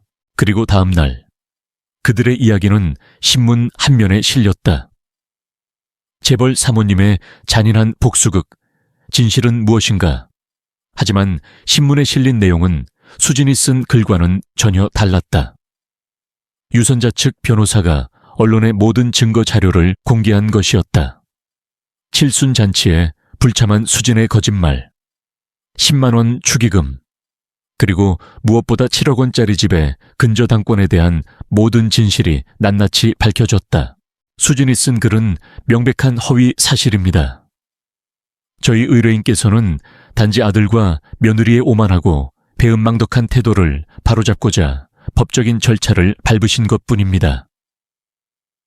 변호사는 언론 인터뷰에서 단호하게 말했다. 여론은 순식간에 뒤집혔다. 사람들은 수진을 비난했다. 악마는 시어머니가 아니라 며느리였네.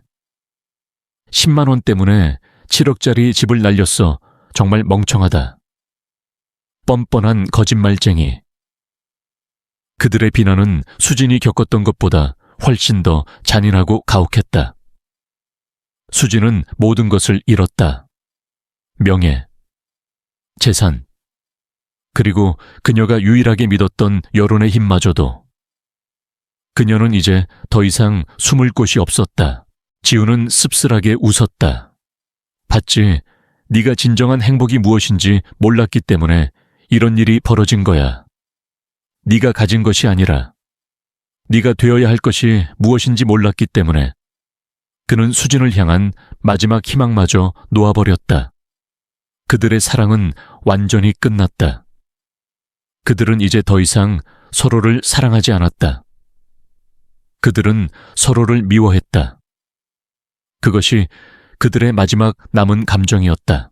이수진이 쓴 인터넷 게시글과 그에 대한 여론의 반전은 최지훈과 유선자 사이의 관계에 또 다른 파동을 일으켰다. 지훈은 아내의 얄팍한 거짓말에 깊은 절망감을 느꼈지만 동시에 어머니의 냉정함에 대한 서운함도 지울 수 없었다. 어머니의 명예가 언론에 의해 회복되었음에도 불구하고 그는 어머니와의 관계가 예전처럼 돌아갈 수 없다는 것을 직감했다. 그들 사이에 놓인 깊은 골은 단순히 돈이나 집의 문제가 아니었다. 그것은 오랜 세월 동안 쌓여온 오해와 상처, 그리고 서로를 향한 불신이었다. 여론의 비난은 수진을 완전히 파멸로 몰고 갔다. 그녀의 이름은 파렴치한 며느리의 대명사가 되었고, 그녀는 더 이상 세상 밖으로 나갈 용기를 잃었다. 그녀는 방에 틀어박혀 울고 또 울었다. 한때 그녀의 빛나던 삶을 부러워했던 친구들은 모두 그녀를 외면했다. SNS는 비난 댓글로 도배되었고, 그녀의 휴대전화는 모르는 번호로부터 오는 욕설과 비난의 메시지로 가득 찼다. 그녀는 모든 연락을 끊고 세상과 단절했다. 지우는 아내의 모습을 보며 연민과 함께 깊은 환멸을 느꼈다. 그는 수진이 진심으로 자신의 잘못을 뉘우치고 있다고 믿고 싶었지만 그녀의 눈에서 읽을 수 있는 것은 오직 자신의 명예가 실추된 것에 대한 분노와 억울함 뿐이었다. 그녀는 여전히 모든 것을 어머니의 탓으로 돌리고 있었다. 어머니가 처음부터 우리를 믿지 않았기 때문에 이런 일이 벌어진 거야. 이 모든 것은 다 어머니의 계획이었어. 그녀는 악을 썼다. 지우는 그제서야 깨달았다. 어머니의 복수는 단순히 그들에게 집을 빼앗는 것이 아니었다. 그것은 그들이 당연하게 여겼던 모든 것, 즉 사랑, 명예, 그리고 사회적 지위까지도 한순간에 무너뜨리는 것이었다. 그리고 그 모든 파멸의 시작은 그들 스스로의 손에 있었다. 어머니는 그저 그들이 저지른 잘못의 결과를 정직하게 되돌려 주었을 뿐이었다. 그들의 삶은 완전히 무너졌다. 지우는 회사에서 해고당했다.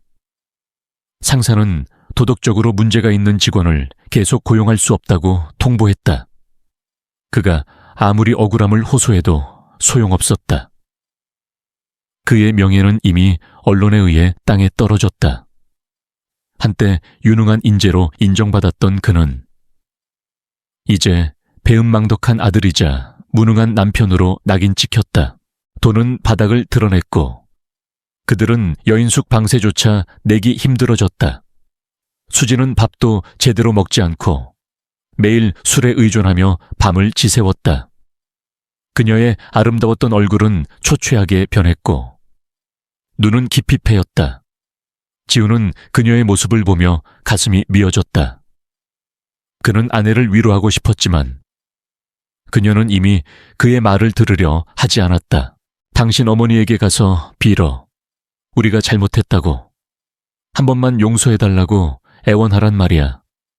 수지는 술에 취해 횡설수설했다. 당신 어머니는 돈을 제일 중요하게 생각하잖아. 돈이라도 빌려서 다시 시작하자고 해. 지우는 고개를 저었다. 어머니에게 더 이상 기대할 것은 없어. 어머니는 이미 우리를 자식으로 여기지 않으셔. 뭐라고 그럼 우리는 이제 어떻게 살라고. 나는 이런 비참한 삶을 살고 싶지 않아. 왜 당신은 아무것도 못해? 왜 이렇게 무능해? 수지는 지훈의 멱살을 잡고 흔들었다. 그녀의 눈에는 절망과 분노, 그리고 지훈에 대한 깊은 경멸이 서려 있었다. 지훈은 아내의 손을 뿌리치고 방을 뛰쳐나왔다. 그는 차가운 밤 공기를 맞으며 거리를 헤맸다. 그의 눈에서는 하염없이 눈물이 흘러내렸다. 그는 어머니의 사랑을 잃었고 아내의 믿음을 잃었으며 세상의 모든 것을 잃었다. 그는 이제 아무것도 아닌 존재가 되었다. 밤거리를 걷다가 그는 우연히 한 부동산 중개소 앞에 멈춰 섰다. 강준서 부동산. 간판에는 자신의 어린 시절 친구였던 준서의 이름이 선명하게 적혀 있었다. 그는 준서를 떠올렸다. 준서는 어린 시절부터 성실하고 책임감 있는 친구였다. 그는 지훈이 어머니의 그늘 아래서 부족함 없이 자랄 때 홀로 힘든 시간을 보냈다고 들었다. 그럼에도 준서는 늘 밝고 긍정적인 사람이었다. 지훈은 자신이 준서를 부러워했던 적이 있었나? 잠시 생각했다. 아니, 그는 준서를 부러워하지 않았다. 오히려 준서의 팍팍한 삶을 가엽게 여겼다. 자신의 삶이 준서의 삶보다 훨씬 더 우월하다고 생각했다. 하지만 지금 그는 준서의 삶을 진심으로 부러워했다. 적어도 준서는 자신의 힘으로 모든 것을 일구었고 그에게는 잃을 것이 없었다. 아니, 잃을 것이 있더라도 그는 다시 일어설 힘이 있었다. 하지만 자신에게는 아무것도 없었다. 지훈은 준서에게 전화를 걸고 싶었지만 차마 용기가 나지 않았다. 그는 자신의 비참한 모습을 친구에게 보여주고 싶지 않았다. 그는 이제 아무도 만나고 싶지 않았다. 그는 그저 이대로 세상에서 사라지고 싶었다. 지훈이 여인숙으로 돌아왔을 때 수지는 술에 취해 쓰러져 잠들어 있었다. 그녀의 손에는 빈 소주병이 들려 있었다. 지훈은 묵묵히 그녀의 손에서 소주병을 빼내고 이불을 덮어주었다. 그는 아내를 미워했지만 동시에 그녀를 버릴 수 없었다. 그들은 이제 서로에게 유일한 존재였다. 그들은 서로를 끔찍하게 미워했지만 동시에 서로가 없으면 살아갈 수 없는 가장 불쌍하고 외로운 두 존재였다. 그들의 사랑은 이미 오래전에 끝났다. 이제 그들 사이에는 사랑의 잔재도 남아있지 않았다. 오직 서로에 대한 원망과 후회, 그리고 함께 무너져 내린 삶의 무게만이 존재했다. 한때 그들의 사랑을 맹세했던 결혼 반지는 이제 아무런 의미도 없는 쇠붙이 조각이 되었다. 수지는 이미 반지를 잃어버렸고 지훈은 자신의 반지를 서랍 깊숙한 곳에 넣어두었다. 그들은 더 이상 대화하지 않았다. 지훈은 아침 일찍 여인숙을 나서 회사로 향했고 수지는 방에 틀어박혀 하루 종일 멍하니 천장만 바라보았다. 그들의 삶은 완전히 정지된 듯했다. 하지만 시간은 멈추지 않고 흘러갔다. 여인숙 방세는 연체되었고 주인 아주머니의 독촉은 점점 더 거세졌다. 젊은 사람들이 왜 이래? 빨리 방세 내. 아니면 당장 나가. 아주머니의 고함 소리가 복도에 울려 퍼졌다. 수지는 문을 걸어 잠그고 몸을 웅크렸다. 그녀는 이제 아무런 희망도 보이지 않았다. 그녀가 꿈꿔왔던 삶은 신기루처럼 사라졌고 그녀의 손에 남은 것은 아무것도 없었다. 그녀는 모든 것을 잃었다. 어느 날 저녁, 지우는 무거운 발걸음으로 여인숙으로 돌아왔다. 그의 손에는 작은 봉투가 들려 있었다. 봉투 안에는 해고 통지서와 함께 그의 마지막 월급이 들어 있었다. 그는 힘없이 침대에 앉아 봉투를 내려다보았다. 그의 눈에서는 눈물이 흐르지 않았다. 이제 눈물조차도 말라버린 듯 했다. 그는 모든 것을 잃었다는 사실을 비로소 인정했다. 그때 수진이 그에게 다가와 그의 손에 들린 봉투를 낚아챘다. 이게 다야. 이것밖에 없어. 당신은 도대체 뭘 한 거야? 왜 이렇게 무능해? 그녀는 봉투를 찢으며 소리쳤다. 지우는 그런 아내의 모습에 아무런 반응도 보이지 않았다. 그는 그저 텅 빈 눈으로 그녀를 바라볼 뿐이었다. 수진은 지훈의 무반응에 더욱 격분했다. 그녀는 그에게 달려들어 그의 멱살을 잡고 흔들었다. 대답해. 왜 아무 말도 안 해? 당신은 왜 이렇게 무능해? 그녀의 얼굴은 분노로 일그러져 있었다. 지훈은 그녀의 손을 힘없이 뿌리쳤다. 우리가 이렇게 된 건 네가 진정한 행복이 무엇인지 몰랐기 때문이야. 네가 가진 것이 아니라 네가 되어야 할 것이 무엇인지 몰랐기 때문에. 그는 마지막 힘을 다해 말했다. 그들의 관계는 이제 완전히 끝이 났다. 그들은 서로를 미워하고 원망했다. 그들의 사랑은 이미 오래전에 죽었다.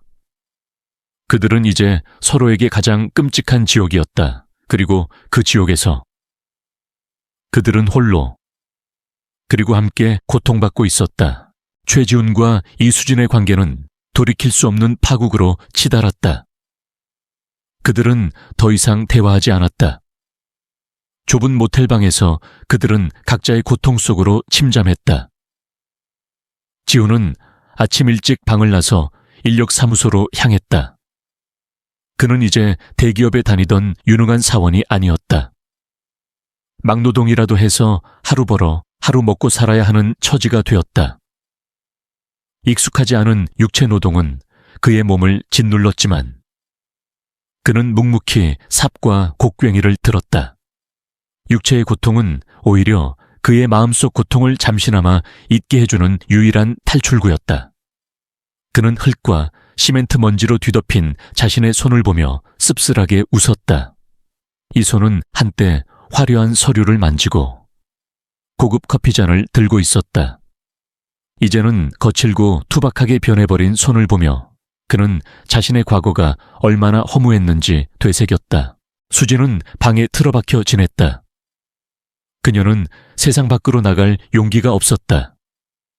그녀는 모든 것을 잃었다. 재산, 명예, 그리고 유일하게 믿었던 남편의 사랑까지도.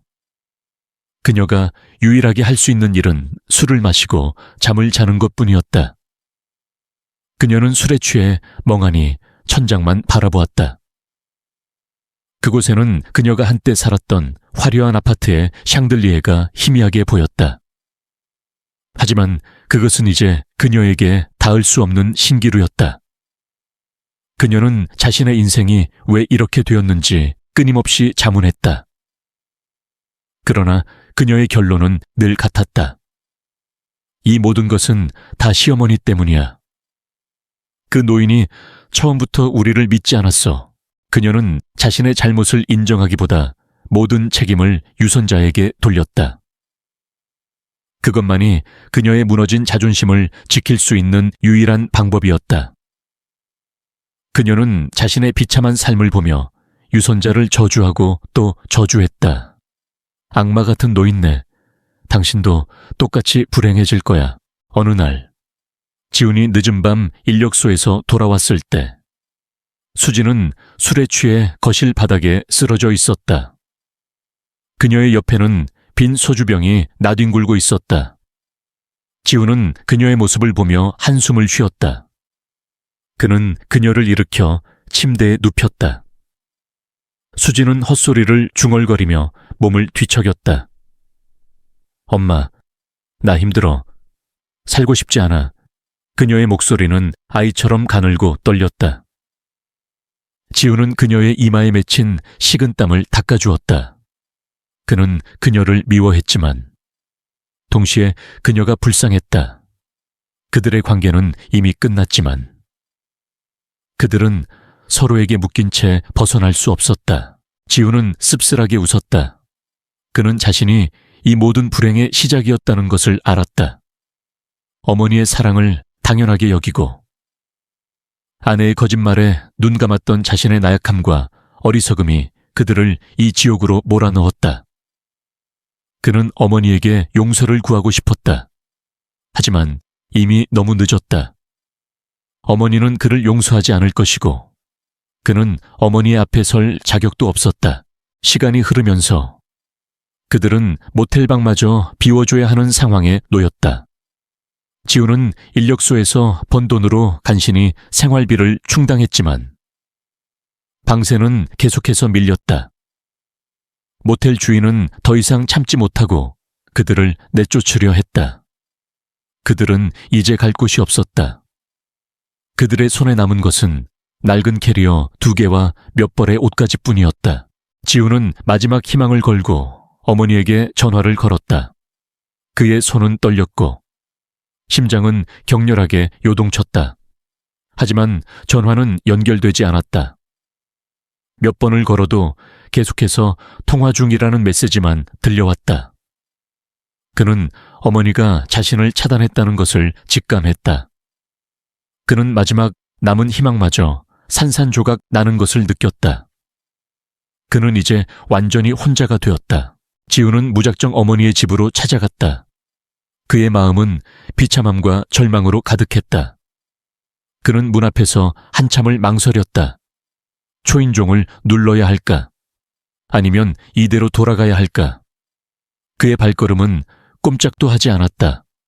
그때 문이 열리고 유선자가 나왔다. 그녀는 검은색 정장 차림으로 누군가를 만나러 가는 듯했다. 그녀는 아들 지훈의 초라한 모습을 보고도 아무런 표정 변화를 보이지 않았다. 그녀의 눈은 얼음장처럼 차가웠고 그를 낯선 사람처럼 바라보았다. 무슨 일이냐? 그녀의 목소리는 무미건조했다. 지우는 어머니의 싸늘한 반응에 말문이 막혔다. 그는 무릎을 꿇고 눈물을 흘렸다. 엄마, 저 잘못했어요. 저희 갈 곳이 없어요. 수진이도 너무 힘들어해요. 제발 한 번만 용서해 주세요. 유선자는 한숨을 쉬었다. 내가 너희에게 기회를 주었을 때 너희는 나를 모욕했다.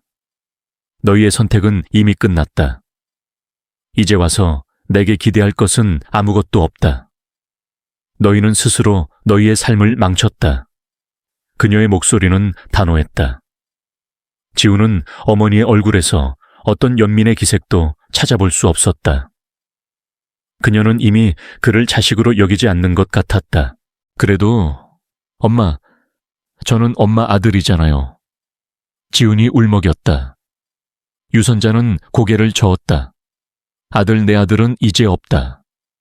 내 아들은 너희의 오만함과 무지함에 의해 죽었다. 네가 나를 헌신짝처럼 버리고 며느리의 거짓말에 놀아날 때 나는 이미 너를 잃었다. 유선자는 아들의 손을 뿌리치고 돌아서려 했다. 그때 지우는 그녀의 손을 잡고 매달렸다. 제발, 엄마, 한 번만 더. 유선자는 그의 손을 거칠게 뿌리쳤다. 꺼져라. 다시는 내 눈앞에 나타나지 마라. 그녀의 목소리는 분노로 가득했다.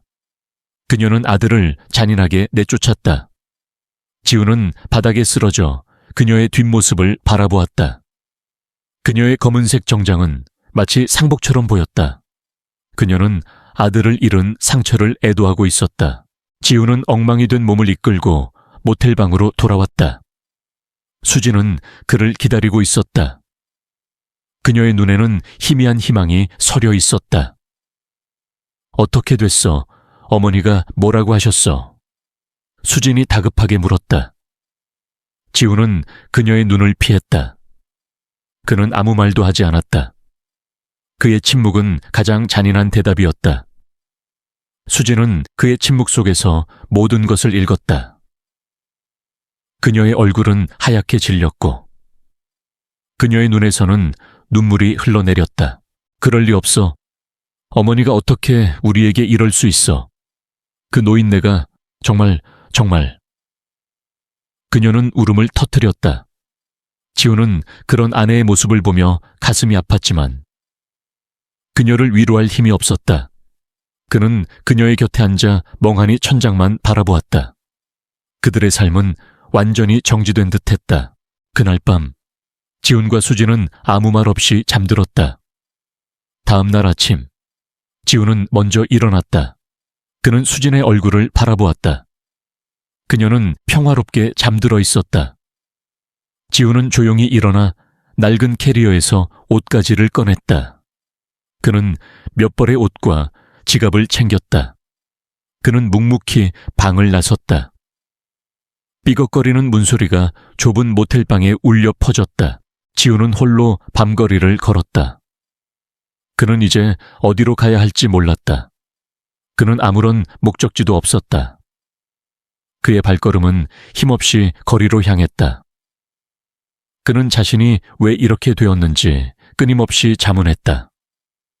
그리고 그는 한 가지 사실을 깨달았다. 그는 어머니의 사랑을 당연하게 여겼고 아내의 사랑을 믿었다. 하지만 그 모든 것이 한낱 허상이었다. 그에게 남은 것은 아무것도 없었다. 그는 길거리의 벤치에 앉아 하늘을 올려다보았다. 서울의 밤하늘은 별 하나 없이 어두컴컴했다. 그는 자신이 혼자라는 것을 비로소 깨달았다. 그는 이제 누구에게도 의지할 수 없었고 누구에게도 용서를 구할 수 없었다. 그는 모든 것을 잃었고 이제는 자신의 삶마저도 잃었다. 한편 유선자는 그날 밤 잠을 이루지 못했다. 아들의 비참한 모습이 그녀의 눈앞에 아른거렸다. 그녀는 아들을 잔인하게 내쫓았지만 그녀의 마음은 찢어질 듯이 아팠다. 그녀는 자신의 복수가 성공했지만 그 대가는 너무나 가혹했다는 것을 깨달았다. 그녀는 아들을 벌하려 했지만 결국에는 자신을 벌한 셈이었다. 그녀는 텅 빈 거실에 앉아 홀로 눈물을 흘렸다. 그녀는 모든 것을 가졌지만 가장 소중한 것을 잃었다.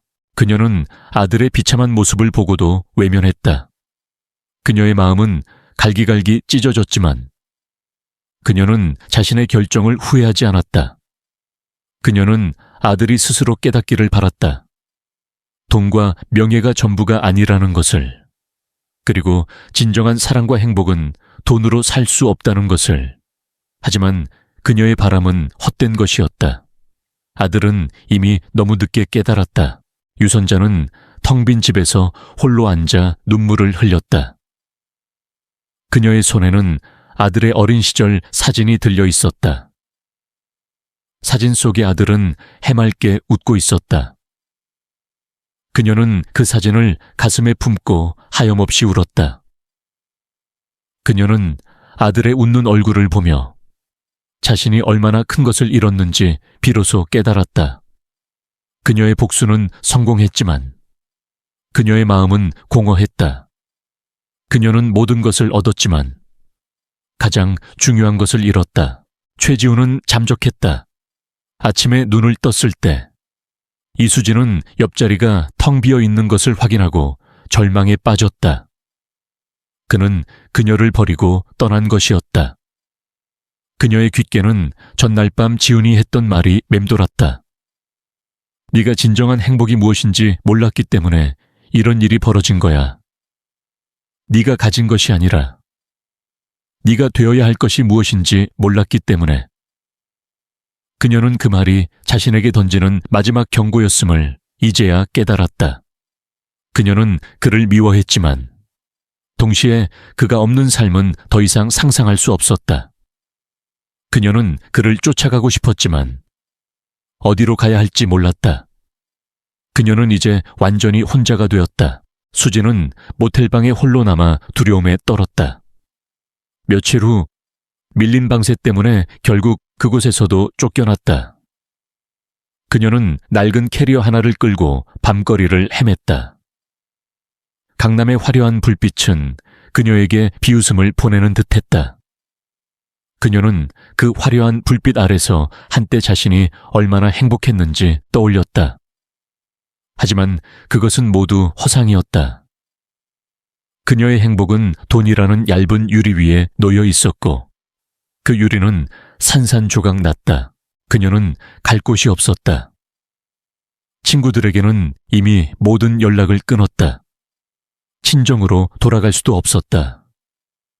그녀의 부모님은 그녀가 부유한 삶을 사는 줄로만 알고 있었고 그녀는 자신의 실패한 삶을 그들에게 보여주고 싶지 않았다. 그녀는 길거리의 노숙자 쉼터에서 밤을 보냈다. 그녀의 아름다웠던 얼굴은 초췌해졌고 손에는 물집이 잡혔다. 그녀는 이제 더 이상 우아한 강남 사모님이 아니었다. 그녀는 그냥 이수진, 아무것도 가진 것 없는 불쌍한 여자일 뿐이었다. 한편 최지우는 아무런 목적지 없이 전국을 떠돌았다. 그는 인력소에서 일하며 하루하루를 버텨냈다. 그는 수진과 함께 있을 때보다 훨씬 더 고독하고 외로웠다. 그는 그녀를 미워했지만 그녀가 없는 삶은 더 이상 의미가 없었다. 그는 자신의 어리석음과 나약함을 자책했다. 어머니의 사랑을 당연하게 여기고 아내의 얄팍한 거짓말에 속아 넘어갔던 자신을 용서할 수 없었다. 그는 어머니에게 용서를 구하고 싶었지만 그녀의 싸늘한 눈빛이 그의 발걸음을 멈추게 했다. 그는 건설 현장에서 벽돌을 나르고 시멘트를 섞으며 육체의 고통을 느꼈다. 땀방울이 그의 눈을 따갑게 했지만 그는 멈추지 않았다. 그는 자신의 죄를 씻어내기 위해 스스로를 벌하고 있었다. 그는 밤이 되면 낡은 여관방에서 혼자 술을 마셨다. 술에 취해 잠들 때 그는 꿈속에서 어머니와 수진을 만났다. 꿈속의 어머니는 그를 따뜻하게 안아주었고 수진은 그에게 환하게 웃어주었다. 하지만 꿈에서 깨면 그의 눈앞에는 차가운 현실만이 놓여 있었다. 어느 날 지우는 한 시골 건설 현장에서 일하던 중 우연히 텔레비전 뉴스에서 어머니의 얼굴을 보았다. 유명 패션 사업가 유선자, 자선 사업가로 변신. 뉴스는 그녀가 전 재산을 사회에 환원하고 불우한 청소년들을 위한 장학재단을 설립했다는 내용을 보도했다. 그녀는 인터뷰에서 말했다. 제가 평생을 걸쳐 이룬 모든 것은 저 혼자만의 것이 아닙니다. 많은 사람들의 도움이 있었고 이제 저는 그 사랑을 돌려주고 싶습니다. 그리고 저는 깨달았습니다. 진정한 행복은 얼마나 많이 가졌는지가 아니라 얼마나 많이 나누는가에 달려있다는 것을요. 지우는 멍하니 뉴스를 바라보았다. 그의 어머니는 이제 더 이상 복수심에 불타는 사람이 아니었다. 그녀는 모든 것을 내려놓고 진정한 행복을 찾고 있었다. 그는 자신의 어머니가 얼마나 위대한 사람이었는지, 그리고 자신과 수진이 그녀를 얼마나 보잘것없이 만들었는지 깨달았다. 그는 어머니에게 용서를 구하고 싶었지만 그녀에게 연락할 용기가 없었다. 그는 그녀에게 더 이상 짐이 되고 싶지 않았다. 한편 수진은 노숙자 쉼터에서 한 노인을 만났다. 그녀는 한때 유선자의 회사에서 일했던 직원이었다. 그녀는 수진을 보자마자 모든 것을 알아차렸다. 그녀는 수진을 보고 연민의 눈으로 바라보았다. 아가씨, 유선자 사장님 아들 며느리가 맞죠? 저는 예전에 사장님 회사에서 일했었어요. 사장님은 정말 좋은 분이셨어요. 아가씨를 끔찍이 아끼셨는데. 그녀는 말을 잇지 못하고 눈물을 흘렸다. 수진은 그 노인의 말에 충격을 받았다. 그녀는 자신이 유선재에 대해 얼마나 잘못 알고 있었는지 깨달았다. 그녀는 유선자를 증오했지만 유선자는 그녀를 미워한 것이 아니었다. 그녀는 그녀를 사랑했다. 그리고 그녀는 그녀에게 진정한 행복이 무엇인지 가르쳐 주려 했다. 수지는 그 노인의 품에 안겨 하염없이 울었다. 그녀는 자신의 잘못을 깨달았다. 그녀의 삶은 돈과 명예를 쫓느라 진정한 사랑과 행복을 놓쳐버린 것이었다. 그녀는 유선자에게 용서를 구하고 싶었다. 그녀는 유선자의 회사를 찾아갔다. 하지만 그곳에는 이미 다른 사람이 있었다. 유선자는 모든 것을 내려놓고 떠난 뒤였다. 수지는 지훈을 찾아 나섰다. 그녀는 그에게 모든 것을 말하고 싶었다. 그녀는 그에게 용서를 구하고 싶었다. 그녀는 그와 함께 다시 시작하고 싶었다. 그녀는 인력소, 건설 현장, 그리고 노숙자 쉼터까지 전국을 돌아다니며 그를 찾아다녔다. 그녀의 몸은 지치고 힘들었지만 그녀는 멈추지 않았다. 그녀는 그를 만나서 그녀의 모든 것을 고백하고 싶었다. 그녀는 그에게 그녀의 진심을 보여주고 싶었다. 마침내 그녀는 한 시골 건설 현장에서 지훈을 발견했다. 그는 흙과 먼지로 뒤덮인 채 묵묵히 벽돌을 나르고 있었다. 그의 모습은 초췌했지만 그의 눈은 살아있었다. 그는 이제 더 이상 나약한 남자가 아니었다. 그는 이제 모든 것을 깨달은 진정한 남자가 되어 있었다. 수지는 그의 앞에 다가가 섰다.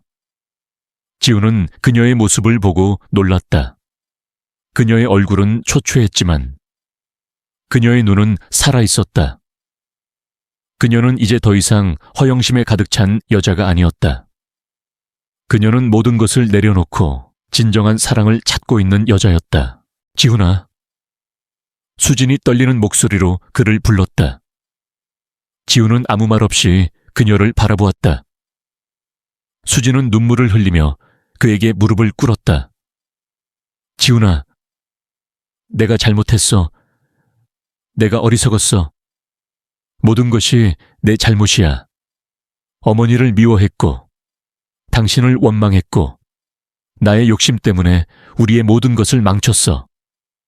제발, 나를 용서해줘. 지훈은 그녀의 손을 잡고 일으켜 세웠다. 그는 그녀의 눈을 바라보았다. 그녀의 눈에는 진심이 담겨 있었다. 그는 그녀를 미워했지만 동시에 그녀를 사랑했다. 그들은 서로를 용서했다. 그들은 서로를 잃어버렸던 것이 아니었다. 그들은 서로를 다시 찾은 것이었다. 그들은 함께 어머니를 찾아갔다. 유선자는 모든 것을 내려놓고 작은 절에 들어가 있었다. 그녀는 아들과 며느리를 보자마자 눈물을 흘렸다. 이제야 너희가 내게 돌아왔구나. 그녀는 그들을 따뜻하게 안아주었다. 그녀는 그들을 용서했다. 그녀는 그들이 진정한 행복을 찾았다는 것을 알았다. 그들은 함께 절에서 지냈다. 지훈은 절에서 일하며 마음의 평화를 찾았다. 수지는 절에서 기도하며 자신의 잘못을 뉘우쳤다. 그들은 더 이상 돈과 명예를 쫓지 않았다. 그들은 서로를 사랑하고 서로를 위로하며 서로에게 의지했다. 그들은 모든 것을 잃었지만 가장 중요한 것을 얻었다. 그것은 진정한 사랑이었다. 유선자는 그들을 보며 미소를 지었다. 그녀의 복수는 성공했다. 그녀는 그들에게 진정한 행복이 무엇인지 가르쳐 주었다. 그녀는 아들을 벌하려 했지만 결국에는 그들을 구원했다. 그녀는 이제 더 이상 외롭지 않았다. 그녀는 아들과 며느리를 얻었다. 그들은 모든 것을 잃었지만 모든 것을 얻었다. 그들의 삶은 이제부터 다시 시작될 것이었다. 계절이 몇 번 바뀌었다. 최지훈과 이수진, 그리고 유선자는 도시의 소음과 욕망으로부터 멀리 떨어진 산속에 작은 암제에 머물렀다. 그곳에서의 삶은 고요하고 단순했다. 새벽 일찍 일어나 물을 깃고 밭을 갈고 공양을 준비하는 일상이 반복되었다. 지우는 더 이상 말끔한 정장을 입고 값비싼 서류 가방을 들고 다니지 않았다. 그의 손은 흙먼지로 거칠어졌고 몸은 육체 노동에 익숙해져 굳건해졌다. 그의 얼굴은 예전에 나약하고 불안정했던 표정을 잃고 평온하고 단단한 빛을 띠게 되었다. 수진 역시 화려한 옷과 명품 가방을 모두 내려놓았다. 그녀는 매일 새벽 차가운 물로 세수를 하고 소박한 회색 승복을 입고 절 마당을 쓸었다. 한때 그녀에게 세상의 전부였던 거울 속의 화려한 모습은 이제 그녀의 기억 속에서 흐릿하게 사라져갔다. 그녀는 이제 더 이상 자신의 외모를 가꾸는 것에 신경 쓰지 않았다. 대신 그녀는 매일 아침 창문을 통해 들어오는 햇살과 처마 밑으로 떨어지는 빗방울 소리, 그리고 바람에 흔들리는 나무십 소리에 귀 기울였다. 그녀의 마음속은 그 어떤 명품으로도 채울 수 없었던 진정한 평화로 가득 차기 시작했다. 그들은 더 이상 서로에게 원망의 말을 하지 않았다. 그들은 서로를 미워했지만 동시에 서로가 얼마나 아파했는지 알고 있었다. 그들은 이제 서로를 위로하고 서로에게 의지하며 살아갔다. 지우는 수진이 밥을 제대로 먹지 못할 때면 그녀의 접시에 음식을 얹어주었고, 수진은 지훈이 힘든 육체 노동에 지쳐 잠들 때면 그의 이마에 맺힌 땀을 닦아주었다. 그들의 사랑은 다시 피어났지만 그것은 예전의 허영심과 욕망으로 뒤얽힌 사랑이 아니었다. 그것은 서로의 상처를 보듬어주고 서로에게 의지하는 가장 원초적이고 순수한 사랑이었다. 유선자는 멀리서 그들을 지켜보았다. 그녀는 이제 더 이상 정숙 패션의 사장님이 아니었다. 그녀는 그저 한 명의 늙은 어머니였다. 그녀는 아들과 며느리가 진정한 행복을 찾아가는 모습을 보며 조용히 미소를 지었다. 그녀의 복수는 성공했지만 그 복수는 그녀에게 기쁨을 가져다 주지 않았다. 오히려 그녀의 마음을 텅 비게 만들었다. 하지만 이제 그 공허했던 마음에 아들과 며느리의 사랑이 채워지고 있었다. 그녀는 그들이 진정한 행복이 무엇인지 깨달았다는 것을 알았다. 어느 날 지우는 텃밭을 갈고 있었다. 그의 옆에서 수진은 잡초를 뽑고 있었다. 그들의 손에는 흙이 묻어 있었고 얼굴에는 땀방울이 흘렀지만 그들은 행복해 보였다. 그때 유선자가 그들에게 다가왔다.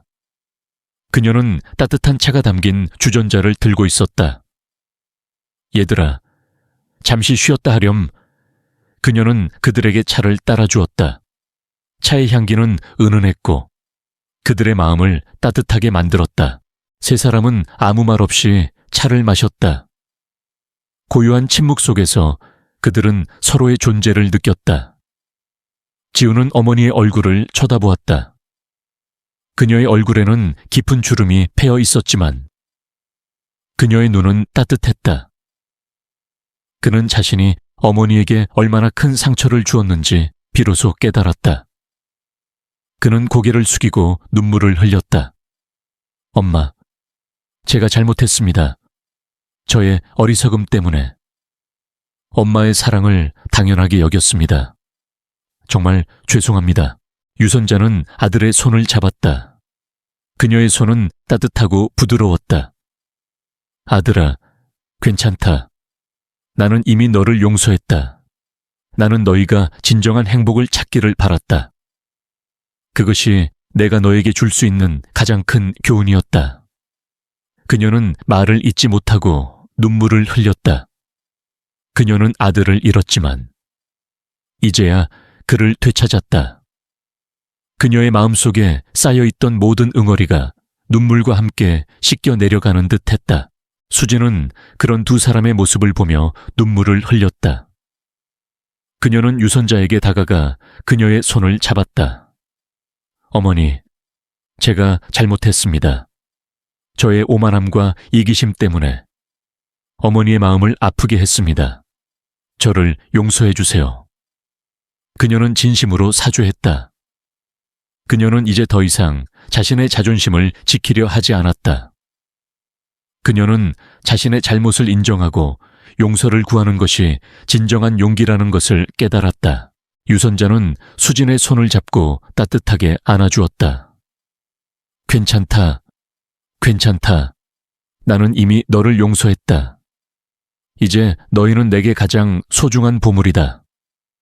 너희가 진정한 행복을 찾았으니 나는 이제 더 이상 바랄 것이 없다.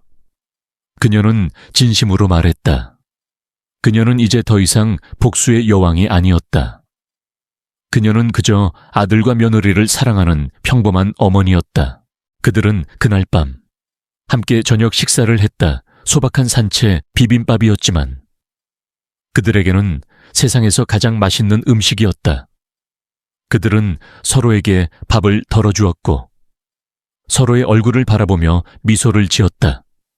그들의 마음은 평화로웠고 그들의 삶은 다시 시작되었다. 그들은 모든 것을 잃었지만 가장 중요한 것을 얻었다. 그것은 진정한 가족의 사랑이었다. 지우는 늦은 밤 잠이 오지 않아 밖으로 나왔다. 그는 절마당에 앉아 하늘을 올려다보았다. 서울의 밤하늘과는 달리 이곳의 하늘은 수많은 별들로 가득 차 있었다. 그는 별들을 보며 자신의 삶을 돌아보았다.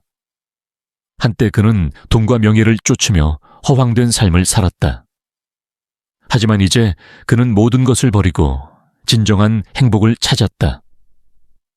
그는 자신이 얼마나 어리석었는지 깨달았지만 동시에 자신이 얼마나 운이 좋은 사람인지도 깨달았다.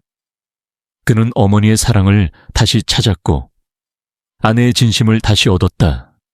그는 이제 더 이상 아무것도 잃을 것이 없었다. 수진은 지훈의 옆에 조용히 앉았다. 그녀는 그의 손을 잡았다. 그녀의 손은 거칠었지만 따뜻했다. 예전에 내가 너무 미워. 그녀가 나직이 말했다. 지훈은 그녀의 손을 꼭 잡았다. 나도 마찬가지야. 우리는 모두 어리석었어. 하지만 이제 우리는 달라졌어. 그렇지. 수진은 고개를 끄덕였다. 그녀는 이제 더 이상 과거에 얽매이지 않았다. 그녀는 이제 새로운 삶을 시작할 준비가 되어 있었다. 그들은 함께 별들을 바라보았다. 밤하늘의 별들은 그들에게 새로운 희망을 속삭여주는 듯했다. 그들은 이제 더 이상 돈과 명예를 쫓지 않았다. 그들은 서로를 사랑하고 서로에게 의지하며 서로의 행복을 위해 기도했다. 그들은 모든 것을 잃었지만 모든 것을 얻었다. 그들의 삶은 이제부터 진정한 시작이었다. 유선자는 멀리서 그들을 바라보며 미소를 지었다. 그녀의 복수는 성공했지만 그녀의 마음은 평화로웠다. 그녀는 아들과 며느리가 진정한 행복을 찾았다는 것을 알았다. 그녀는 이제 더 이상 외롭지 않았다. 그녀는 아들과 며느리를 얻었고 그들의 사랑은 그녀의 마음을 채웠다. 그녀는 그들을 위해 기도하며 그들의 행복을 기원했다. 그들의 삶은 이제부터 진정한 행복의 시작이었다.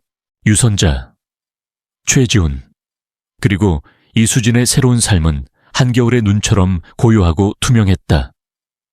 그들은 더 이상 과거의 번영을 꿈꾸거나 잃어버린 것을 한탄하지 않았다. 그들에게 남은 것은 낡고 소박한 남자, 그리고 서로의 존재뿐이었다. 지훈은 매일 새벽 꽁꽁 언 우물가에서 물을 길어 올렸다. 묵직한 물통을 짊어지고 비탈길을 오르내릴 때마다 그의 어깨는 욱신거렸지만 그의 마음은 평화로웠다. 그는 이제 삶의 무게가 돈의 무게가 아닌 책임과 성실함의 무게라는 것을 깨달았다. 한때 그를 억누르던 어머니의 제사는 이제 아무런 의미도 없었다. 그는 자신의 힘으로 얻은 땀방울의 가치를 깨달았고 그것이 그에게 진정한 자유를 주었다. 수지는 매일 아침 절 마당을 쓸었다. 그녀가 든 빗자루는 한때 그녀가 짊어졌던 허영심의 짐만큼이나 무거웠다. 그녀는 낙엽 하나, 먼지 한 줌에도 의미를 부여하며 정성껏 쓸었다. 그녀의 손은 이제 더 이상 매끄럽지 않았다.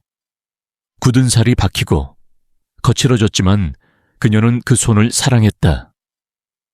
그 손은 그녀가 과거의 오만함과 이별하고 새로운 삶을 시작했다는 증거였다.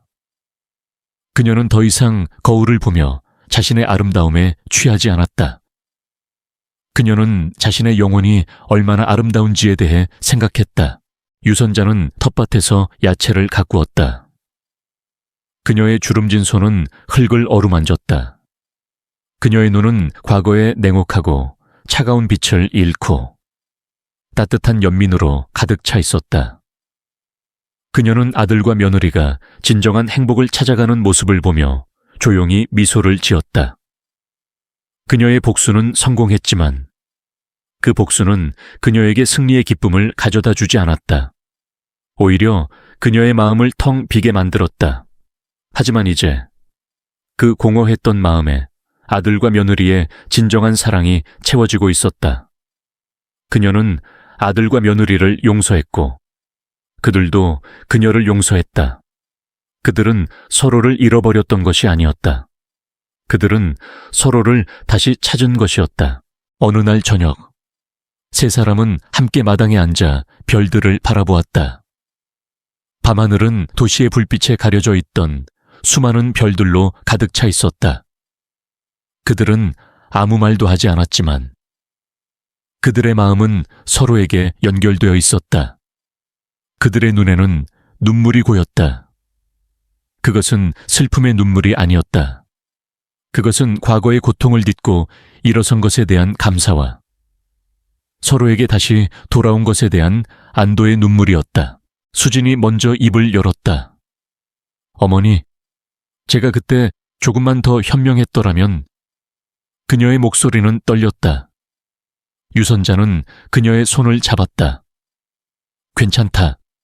나는 네가 이제라도 깨달았으니 그것으로 됐다. 너는 이미 충분히 고통받았다. 그녀는 진심으로 말했다. 그녀는 수진에게 더 이상의 고통을 주고 싶지 않았다. 그녀는 이제 수진을 딸처럼 사랑했다. 지우는 씁쓸하게 웃었다. 제가 가장 어리석었습니다. 어머니의 사랑을 당연하게 여기고 수진이의 거짓말에 눈을 감았습니다. 제가 모든 것을 망쳤습니다. 그는 고개를 숙였다. 유선자는 아들의 머리를 쓰다듬었다. 아니다. 너의 잘못도 있지만 그것은 나 때문이다. 내가 너에게 진정한 삶의 의미를 가르쳐 주지 못했다. 내가 모든 것을 해결해 주었기 때문에 너는 스스로 설 힘을 잃었다. 이것은 나의 잘못이다. 그녀는 진심으로 말했다. 그녀는 이제 더 이상 자신의 복수에 대해 자랑스럽게 생각하지 않았다. 그녀는 자신의 복수가 아들에게 얼마나 큰 고통을 주었는지 깨달았다. 그들은 서로의 잘못을 탓하지 않았다. 그들은 서로의 상처를 보듬어주며 서로를 용서했다. 그들은 이제 더 이상 과거에 얽매이지 않았다. 그들은 이제 새로운 삶을 시작할 준비가 되어 있었다. 며칠 후, 지우는 유선자에게 말했다. 어머니, 저희는 이제 떠나야 할 것 같습니다. 이곳에서의 삶은 저희에게 너무나 소중했지만 저희는 이제 저희의 힘으로 저희의 삶을 다시 시작해야 합니다. 유선자는 아들의 말에 미소를 지었다. 그녀는 아들이 이제 스스로 설 힘을 얻었다는 것을 알았다. 그녀는 그들을 보내주어야 할 때가 왔다는 것을 직감했다. 그래, 너희는 이제 떠나야 한다. 너희의 힘으로 너희의 삶을 다시 시작하거라. 나는 너희를 위해 기도할 것이다. 너희가 어디에 있든 나는 너희를 사랑할 것이다.